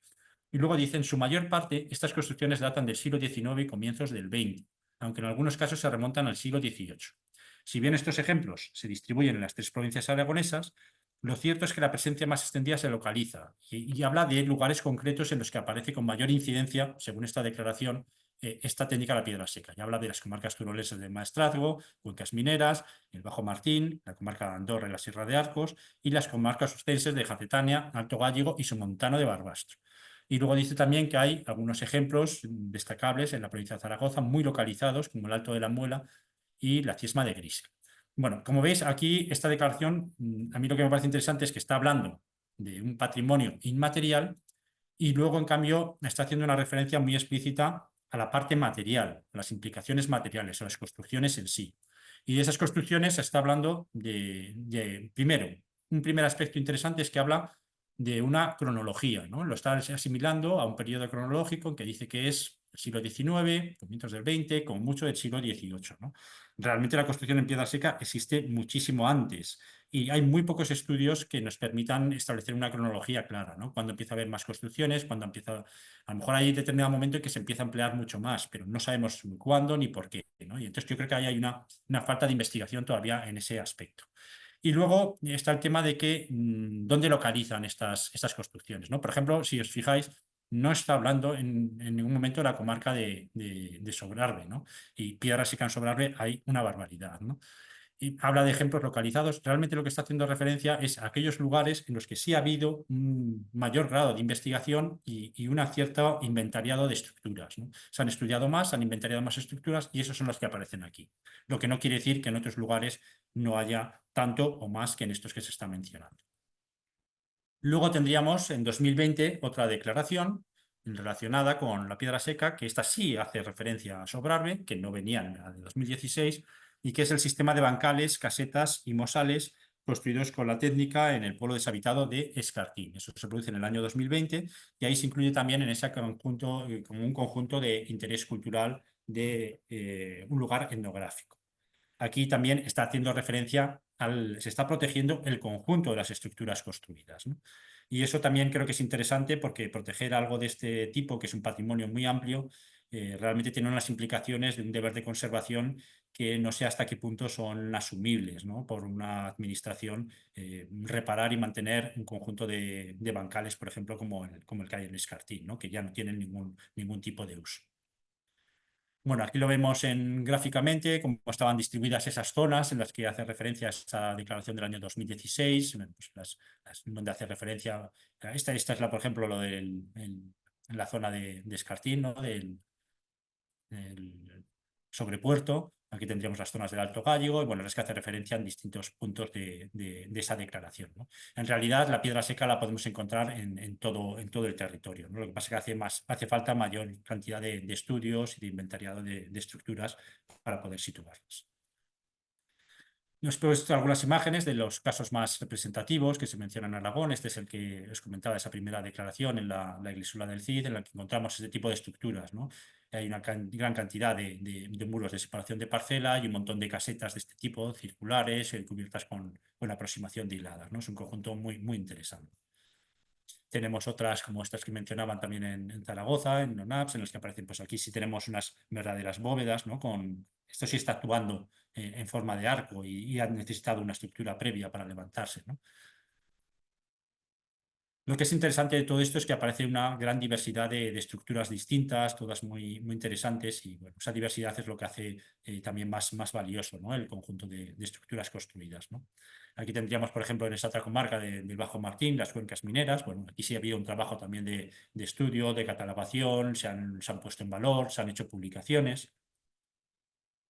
Lo mismo en estas de La Muela, de estas que decían muy localizadas en Zaragoza. Bueno, pues ¿por qué se han puesto en el mapa? Pues porque ha habido una asociación que las ha estado estudiando, las ha inventariado, las ha puesto en redes y han hecho un trabajo, ¿no? Un trabajo que en muchos otros lugares pues falta por hacer. Aquí son estas, bueno, pues una recopilación de algunas de esas construcciones que hay en esta zona de La Muela. Lo mismo en la Ciesma, en Grisel, que fueron unas de las primeras que se estuvieron estudiando. Las estudió Félix Rivas, que si no sé si lo conocéis, que también colabora mucho con la comarca del Sobrarbe. Un tipo de estructuras muy curiosas porque tienen esa forma más picuda. Ejemplos más dispersos en el Somontano, que no están catalogados en un lugar, pero por ejemplo aparecen en muchos de los libros de fotografías de Fernando Villarge, ¿no? Que también ha trabajado muchísimo en Sobrarbe y tiene muchas publicaciones relacionadas con estas construcciones tradicionales y bueno, pues ha fotografiado muchas de estas casetas construidas también con cúpulas de aproximación de hiladas en el Somontano, en la zona también de Monegros, en la área de Huesca, en muchos sitios. Bueno, dentro de Sobrarbe, como os comentaba, tenemos ese punto quizás más emblemático porque tiene una declaración específica, esa declaración del BIC de Escartín en Sobrepuerto. Pero aún así, la piedra seca la podemos encontrar, vamos, no hay más que abrir la puerta desde cualquier pueblo de Sobrarbe y nos encontramos con la piedra seca en todas partes, ¿no? Bueno, ese lugar de Sobrepuerto, que además, bueno, pues ha declarado lo de Escartín porque también ha habido una asociación, ha habido cierta gente, sobre todo José María Satués, el que San Román es el que lo estuvo promocionando mucho y es el que ha insistido y el que ha conseguido esa declaración. Pero esos sistemas de construcción, esos bancales, pues son los mismos en todo el Sobrepuerto, ¿no? Quizás la única característica quizás especial de la zona del pueblo de Escartín es el tema de los mosales, ¿no? De esos corrales específicos para el ordeño de ovejas que no los tenemos en otros pueblos, ¿no? Bueno, pues también ellos también han trabajado muchísimo con publicaciones, con pues, la andada de Sobrepuerto, actividades, etcétera, para poner en valor y promocionar los valores en general de todo el conjunto paisajístico de Sobrepuerto y específicamente el tema de la piedra seca. Este es el paisaje que nos encontramos allí, ¿no? Este paisaje de bancales que, como digo, pues está en un estado de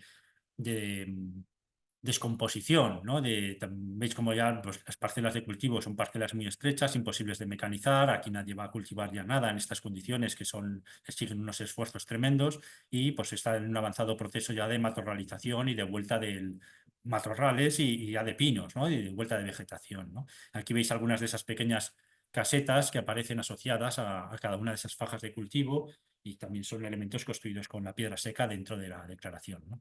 ¿Qué ocurre con todo esto? ¿Qué podemos hacer con este patrimonio? Pues bueno, pues ha declarado BIC, que se supone que tiene que tener una conservación, un deber de conservación, pero esto es realmente muy difícil de mantener, ¿no? Se les encuentra otro uso posible a estos bancales de cultivar alguna cosa, o es muy, muy difícil, ¿no? Mantener algo así y muy costoso. Por tanto, mantenerlo a largo plazo realmente es complicado. Este es el tipo de muros que aparecen, ¿no? Aquí aparece esa construcción que os decía de construida esta piedra, el flitch, estas areniscas que ya tienen una forma muy cuadradita, ¿no? Más o menos alargadas, más o menos gruesas, pero tenemos ya siempre caras planas, lo cual facilita muchísimo la construcción y es el modelo de construcción que encontramos en casi la mayor parte de Sobrarbe, ¿no? Y esta forma de remate de los muros colocando las piedras en capilleras, me parece que eran la palabra, como se colocan en vertical. Aparición de muros también en Sobrarbe, también construidos con esta piedra, en pequeños huecos para, como os decía, para dejar el botijo, dejar los alimentos del día, ¿no? A la hora de estar allí cultivando o guardando ganado. Y aquí os quería hacer algunas reflexiones acerca bueno, pues qué supone estas declaraciones del patrimonio cultural inmaterial de la Piedra Seca, ¿no? ¿Qué repercusiones y qué retos plantea esta declaración? Un poco los temas que os adelantaba, ¿no? Por un lado, esa dicotomía entre lo material y lo inmaterial, o sea, aunque se ha declarado algo que es inmaterial, que es la técnica en sí, con el objeto de que eso se perdure y que se siga utilizando, realmente nos encontramos también con una serie de elementos construidos que, aunque no estén declarados con una figura específica de patrimonio, también son elementos interesantes a conservar, ¿no? Quizá no todos, bueno, seguro, no todos ellos se pueden conservar porque son una infinidad de ellos, pero seguramente mediante un trabajo de investigación, de estudio, de catalogación, sí se pueden identificar algunos que sean, pues, no sé, más destacables, más importantes, más singulares, y sobre ellos a lo mejor sí sería conveniente pues, hacer una puesta en valor, una rehabilitación y bueno, pues darlos a conocer al público con publicaciones, ¿no? Por otro lado, lo que os comentaba antes de las carencias en la contextualización histórica, ¿no? Y si es verdad que en un determinado momento histórico puede que se multipliquen este tipo de construcciones, este tipo de limitación de fincas en un momento en el que a lo mejor las fincas se van privatizando cada vez más, cuando antes había muchos espacios que tenían un carácter comunal, pero este tipo de construcciones indudablemente son muchísimo más antiguas que el siglo XVIII, ¿no? De hecho, por ejemplo, el caso específico de las construcciones de la zona de Escartín, nadie podría decirnos cuándo se construye todo el sistema de bancales, ¿no? Es muy probable que provenga incluso de época medieval, por lo menos, ¿no? Entonces, bueno, pues ahí falta una contextualización histórica que también implica una investigación importante. Y por otro lado, también lo que os comentaba de la desigualdad geográfica en esos procesos de identificación, de documentación y de investigación, ¿no? Ese hecho de que la declaración de 2016 a nivel de Aragón hacía referencia a una serie de territorios, como si en el resto del espacio de la comunidad pues no hubiera o no tuviera la misma importancia el uso de esta técnica, ¿no? Y eso lo que está manifestando es, bueno, pues una desigualdad en el grado de investigación y en el grado de documentación de la técnica en el territorio. Bueno, eso lo podemos ver también lo que está declarado, lo podemos ver todo en el sistema de información del patrimonio cultural aragonés, en el que podéis, es una página web también en la que podéis entrar y podéis consultar todos aquellos elementos que tienen algún tipo de consideración o declaración patrimonial, ¿no? En las distintas categorías que tiene la ley aragonesa de patrimonio, ¿no? Si hacemos una búsqueda por piedra seca, pues nos saldrán, yo esta imagen sí la tengo hace tiempo, o sea que esto seguramente habrá cambiado, pues os aparecerán una gran cantidad de construcciones relacionadas con la piedra seca, ¿no? También dentro de la misma página del SIPCA tenéis también documentos orales, por ejemplo, hay entrevistas con antiguos pareteros, que es como se solía llamar a la gente que se dedicaba de una forma un poco más continuada o más profesional a la construcción con esta técnica, pues aparecen entrevistas de cómo funcionaban, etcétera, ¿no? Luego hay una documentación bastante importante, pero que al mismo tiempo nos está hablando de esa diferencia de documentación entre unos territorios y otros, ¿no? Si veis, por ejemplo, aquí la diferenciación que hay por provincia, tenemos que en Huesca hay muchos más elementos declarados que, por ejemplo, en Zaragoza, ¿no? En Teruel una cosa intermedia. Y si vamos viendo por localidad, veremos que hay localidades en las que hay muchos elementos porque hay alguien que lo ha estudiado un poco y ha hecho un pequeño inventario, y hay otros lugares en los que no aparece nada porque no ha habido ese trabajo de investigación. Sí es verdad que estas declaraciones sí han tenido una repercusión importante a nivel de los medios y de comunicación en general a la sociedad, ¿no? Ha dado lugar pues, a muchas actividades, por ejemplo, a estos talleres o a jornadas y también a noticias, ¿no? Y bueno, pues aquí os he puesto algunas noticias que aparecen en la prensa escrita, en la que, bueno, pues todo este tipo de declaraciones de unas construcciones de un lugar concreto o las declaraciones de la UNESCO, pues inmediatamente aparecen en los medios, es algo que, bueno, pues que repercute, ¿no? Y tiene una repercusión social, se da a conocer y eso es algo que es beneficioso, ¿no? Porque eso ayuda a que se conozca y a que se ponga en valor. Bueno, aparecen aquí una serie de noticias, ¿ves? Pues todas estas declaraciones y entonces, bueno, pues aparecen explicaciones de qué consiste. Bueno, en realidad es información, ¿no? Es divulgación del elemento que se pretende proteger. Aquí os pongo también alguna imagen de, bueno, pues ideas de cómo en algunos otros territorios esta idea de catalogar o de inventariar o de tener un conocimiento más exhaustivo de qué representaciones materiales tiene la técnica en el territorio, pues la única manera de hacerlo quizás es esta, ¿no? Este es de Cataluña, es una página del Observatorio del Paisaje de Cataluña que tiene un apartado que llaman Wikipedra, que lo tienen dedicado a este tipo de construcciones, ¿no? Y esto es una construcción colaborativa, ¿no? Ellos realmente lo que tienen es un portal en el que pues usuarios o sea, gente que vive en el territorio puede identificar construcciones que ven que pueden parecer interesantes que están construidas con esta técnica, con la piedra seca, y pues las reportan, rellenan una ficha con una serie de apartados, con características, algunas fotografías, y eso se pasa se va subiendo a un inventario general, ¿no? En el cual tú tienes un mapa en el que puedes ir dando, pues esto es una captura de pantalla, pero si entráis en la página lo podréis ir haciendo, podréis ir entrando en cada una de ellas, podréis ir viendo fotografías, características, bueno, pues es una manera de ir documentando y de ir teniendo un conocimiento más profundo de cuál es la realidad en las construcciones de piedra seca en un territorio, ¿no? Aquí tenéis, por ejemplo, ¿ves? Si entramos, pues nos aparece este tipo de fichas, ¿no? Aparece una serie de fotografías, te dice quién lo ha hecho, la fecha en la que se ha hecho, aparece una serie de descripciones, etcétera, ¿no? Y este es el tipo de ficha, por ejemplo, que ellos manejan, ¿no? Y tú encuentras un elemento, pues rellenas una ficha, le rellenas una serie de datos y eso pues luego pues pasa a unos filtros y si bueno, pues realmente es una cosa que merece la pena, pues se va subiendo a esos mapas. Bueno, entraríamos ya en la última parte, que ya es una cosa ya muy rápida, de simplemente ir pasando una serie de imágenes, en la que lo único que pretendo es que, bueno, pues una vez más veamos la diversidad de elementos que se pueden relacionar con este tipo de construcciones, ¿no?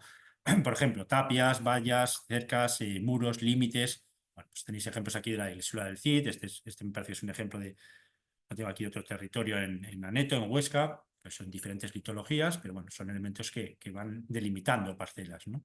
Tenemos, por ejemplo, también el tema de los bancales, ¿no? Que es algo que aparece en todos los territorios. Estos son, por ejemplo, en las Islas Baleares, en los cuales tenemos un montón de términos, la riqueza lingüística que os decía antes, un montón de términos distintos, ¿no? Y veis que casi en cada isla, estos sistemas aquí hablaríamos de bancales en Sobrarbe, pues allí los llaman de diferentes nombres, ¿no? Los llaman margues en Mallorca, Cárdenas en Menorca, Pared en Ibiza, socalcos, por ejemplo, en la Ribera Sacra, en Galicia, es otro elemento que aparece diferente, balates en Almería. O sea, hay montones de elementos, de términos que están definiendo lo mismo en diferentes territorios, ¿no? Bueno, distintos muros también en los caminos, ¿no? Por ejemplo, hay también aquí en el Valle de Gistaín.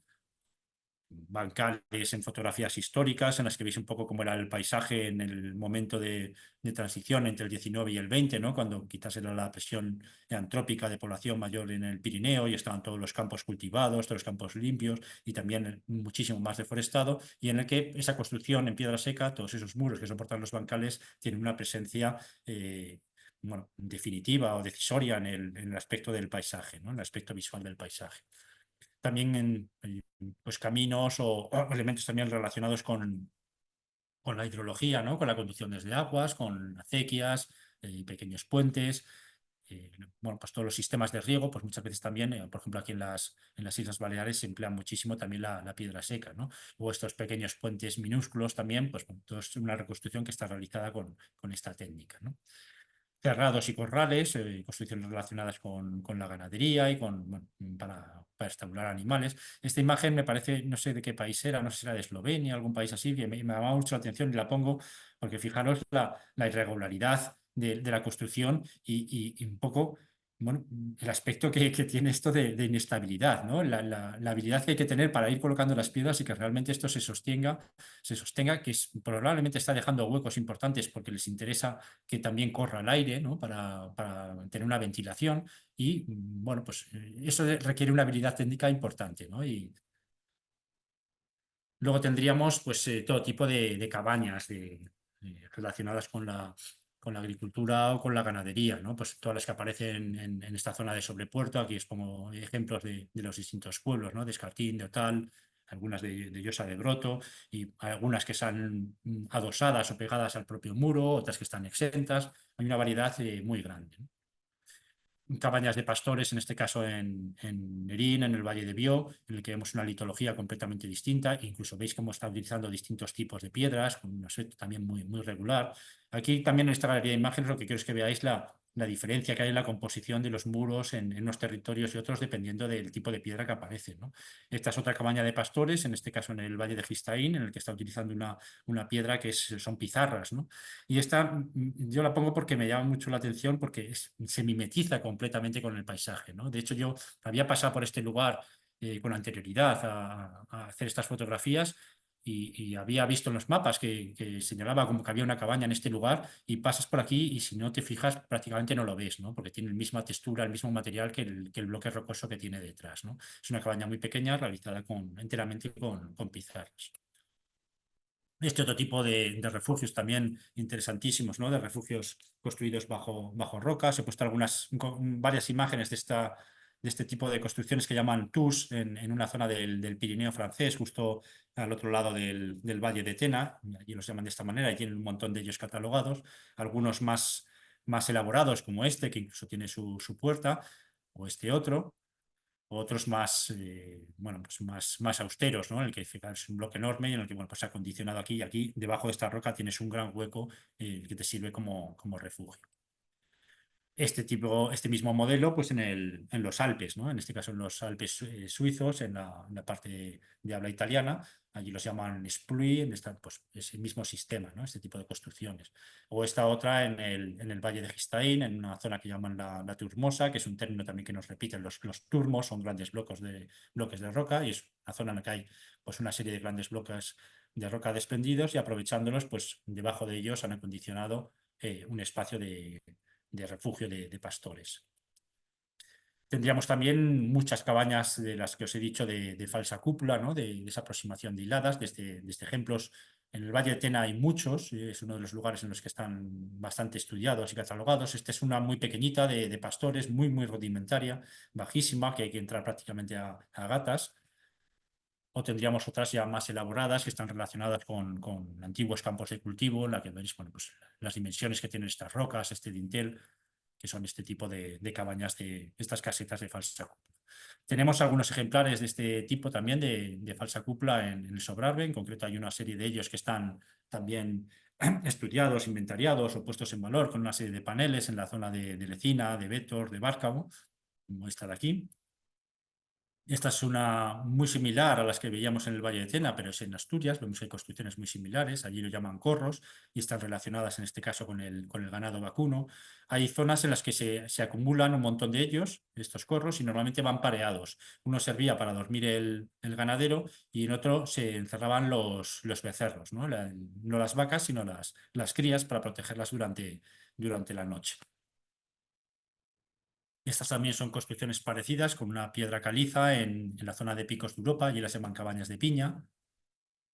En la que aparece, aquí tengo una fotografía de otra en la que, bueno, todo esto negro que veis por aquí es una especie de alquitrán que en algún momento le han echado como para tratar de cubrir los huecos que quedaban entre roca y roca, y me imagino que les entraba agua dentro y bueno, pues ha dado ese aspecto tan descuidado, ¿no? Es el mismo sistema que que veis en la imagen anterior, solo que le han dado ese recubrimiento, digamos, poco tradicional, ¿no? Parecidos tendríamos los que denominan los Orris en el Pirineo francés, de la parte de Andorra y la parte del Pirineo francés más o menos que limita en el Ariège. Los orris son también conjuntos pastoriles que estaban relacionados con la producción de quesos y se componen también de una serie de estructuras, algunas para el pastor, otras para secar los quesos, algunas también para ganado, y que siempre están utilizando esa misma técnica de la aproximación de hiladas y posteriormente cubiertos como os decía en otros casos, con la hierba. Hay también casos bueno, pues en montones de sitios diferentes, ¿no? Aquí tenéis algunos en Jaén para que veáis que hay construcciones, bueno, pues siempre distintas, pero siempre siguiendo esquemas muy parecidos, ¿no? En Castilla y León también tenemos, en la Sierra de Gredos, un chozo de pastores también realizado con esta técnica. Aquí fijaros, por ejemplo, el cuidado que han tenido en tallar esta piedra para colocar un dintel. O sea, hay determinados momentos en que sí hay pequeños trabajos de labra para hacer ajustarlas en las piezas, ¿no? Esto es, por ejemplo, en la zona de Murcia, que los llaman cucos, también son pues, relacionadas en este caso con viñedos, ¿no? A veces hablan de guardaviñas, ¿no? De este tipo de construcciones. En Valencia. Es interesante, por ejemplo, está también en Murcia, porque tengo dos fotografías del mismo elemento. Este es un elemento que está restaurado. Si veis, hay una diferencia de color entre algunas de estas piedras. Este debía ser el estado en el que estaba. Y aquí es interesante porque se ve el sistema de construcción, ¿no? De que se ve aquí como estaba, tiene una capa interior, un muro interior que está aquí medio desmoronado. Este es el relleno que ha caído, y aquí veis la capa exterior. Y bueno, un poco también los contrafuertes, ¿no? Que permiten un poco, aquí debe tener algo de forma realmente abovedada, debe funcionar algo como verdadera cúpula, y por lo tanto le han colocado unos contrafuertes para soportar esos esfuerzos laterales, ¿no? De esos pesos laterales. También tenemos, por ejemplo, este modelo de construcción de la piedra seca en elementos también bastante presentes en la comarca de Sobrarbe, sobre todo en la zona más meridional, que son los arnales, ¿no? Las construcciones que albergaban las arnas, las colmenas, ¿no? Y los colmenares que la mayor parte también aparecen ya en desuso y en distintos grados de abandono y de ruina, pero todos ellos estaban compuestos con muros que empleaban esta técnica. También aparece pues, en los llamados pilones o mollones, todos estos puntos de referencia en la montaña, que bueno, no se sabe muy bien cuál es su función. Hay diversas teorías, ¿no? Muchas veces hablan de que eran simplemente puntos de referencia para los pastores, para casos por ejemplo, en niebla. Muchas veces servían también para elementos de límite, ¿no? De buegas, de límites entre términos distintos o entre áreas de pasto diferentes dentro de los puertos de montaña. También tenemos pues, pozos de nieve, también aparecen. Aquí alguno en la Sierra de Guara, pero los tenemos también, por ejemplo, en Jaén, y son estructuras muy parecidas, ¿no? Y se realizan también todas con piedra seca.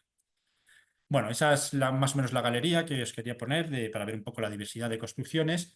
Y aquí al final, para terminar, os he dejado algunos enlaces y fuentes de información por si alguien quiere consultar o ampliar, ¿no? Por ejemplo, centros de interpretación de la piedra seca, tenemos algunos hay algún por ejemplo, en Lérida. Tenemos este otro centro de visitantes también relacionado con construcciones en piedra seca en Cantabria. Como veis, en muchas partes del territorio de España aparecen bueno, pues, distintos pues, museos o centros de divulgación. Tenemos también, por supuesto, en esta zona de Teruel, de toda esa zona del Maestrazgo, de Matarraña y todo eso, hay muchísimas construcciones con piedra seca, como también en Castellón, y allí hay bastantes centros dedicados a divulgar este patrimonio. Tenemos aquí alguno más en Teruel. Bueno, luego tenéis, os he puesto aquí algunos enlaces web interesantes, ¿no? Hay, bueno, pues los distintos puntos que hemos ido viendo en Aragón, que están más estudiados y que están más divulgados. La página, por ejemplo, del Observatorio del Paisaje catalán. Aquí tenéis algunas otras páginas por ejemplo, en Francia sí hay muchísimo material estudiado en estas páginas de piedra seca. Aquí tenéis un montón de información, no solo de Francia, sino en general de toda Europa y del mundo en general. Y bueno, pues más lo de la Wikipedia que os comentaba antes. Y alguna bibliografía, bueno, pues algunos artículos o libros que hacen referencia a este tipo de construcciones, con especial incidencia en los que tienen que ver con el territorio de Aragón y con Sobrarbe en particular, ¿no?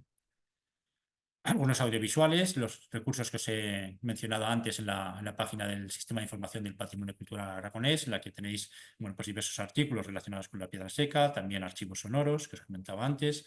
Aquí está el enlace del vídeo que hemos podido ver solamente a medias, aquí lo tenéis, el enlace directo. Y bueno, publicaciones sobre piedra seca también hay multitud. Si hacéis una búsqueda en cualquier página de libros en internet y metéis el término piedra seca o lo traducís a distintos idiomas, os encontraréis con que hay multitud de publicaciones, sobre todo publicaciones visuales, ¿no? Porque tienen, bueno, pues un valor estético muy importante estas construcciones, ¿no? Y bueno, pues aparecen muchísimas dedicadas a la composición de los muros en el paisaje o sobre todo al término de estas pequeñas construcciones de cabañas, barracas, etcétera, ¿no? Aquí os he puesto alguno de ellos. Destacaros, por ejemplo, las publicaciones de Fernando Viaje, que hacen referencia en muchísimos casos a la comarca de Sobrarbe, o estos otros manuales, muchas de las imágenes que he traído relativas a la primera parte de cómo se construyen los muros están extraídas, por ejemplo, de este libro, que es un manual muy asequible y muy bueno, lo único que está en francés, o algún otro que tenemos en español. Y nada más, con eso yo creo que terminamos la exposición. Muchas gracias a los que habéis aguantado hasta el final y, bueno, espero que disfrutéis mucho de la parte ya no teórica, sino práctica del taller, que yo creo que es la que es por experiencia, porque bueno, participé en varios de ellos de los primeros y creo que es una parte muy bonita ese ambiente de colaboración, de trabajo en común. Yo creo que bueno, produce un ambiente muy, muy, muy bonito. Así que espero que lo disfrutéis. Muchas gracias.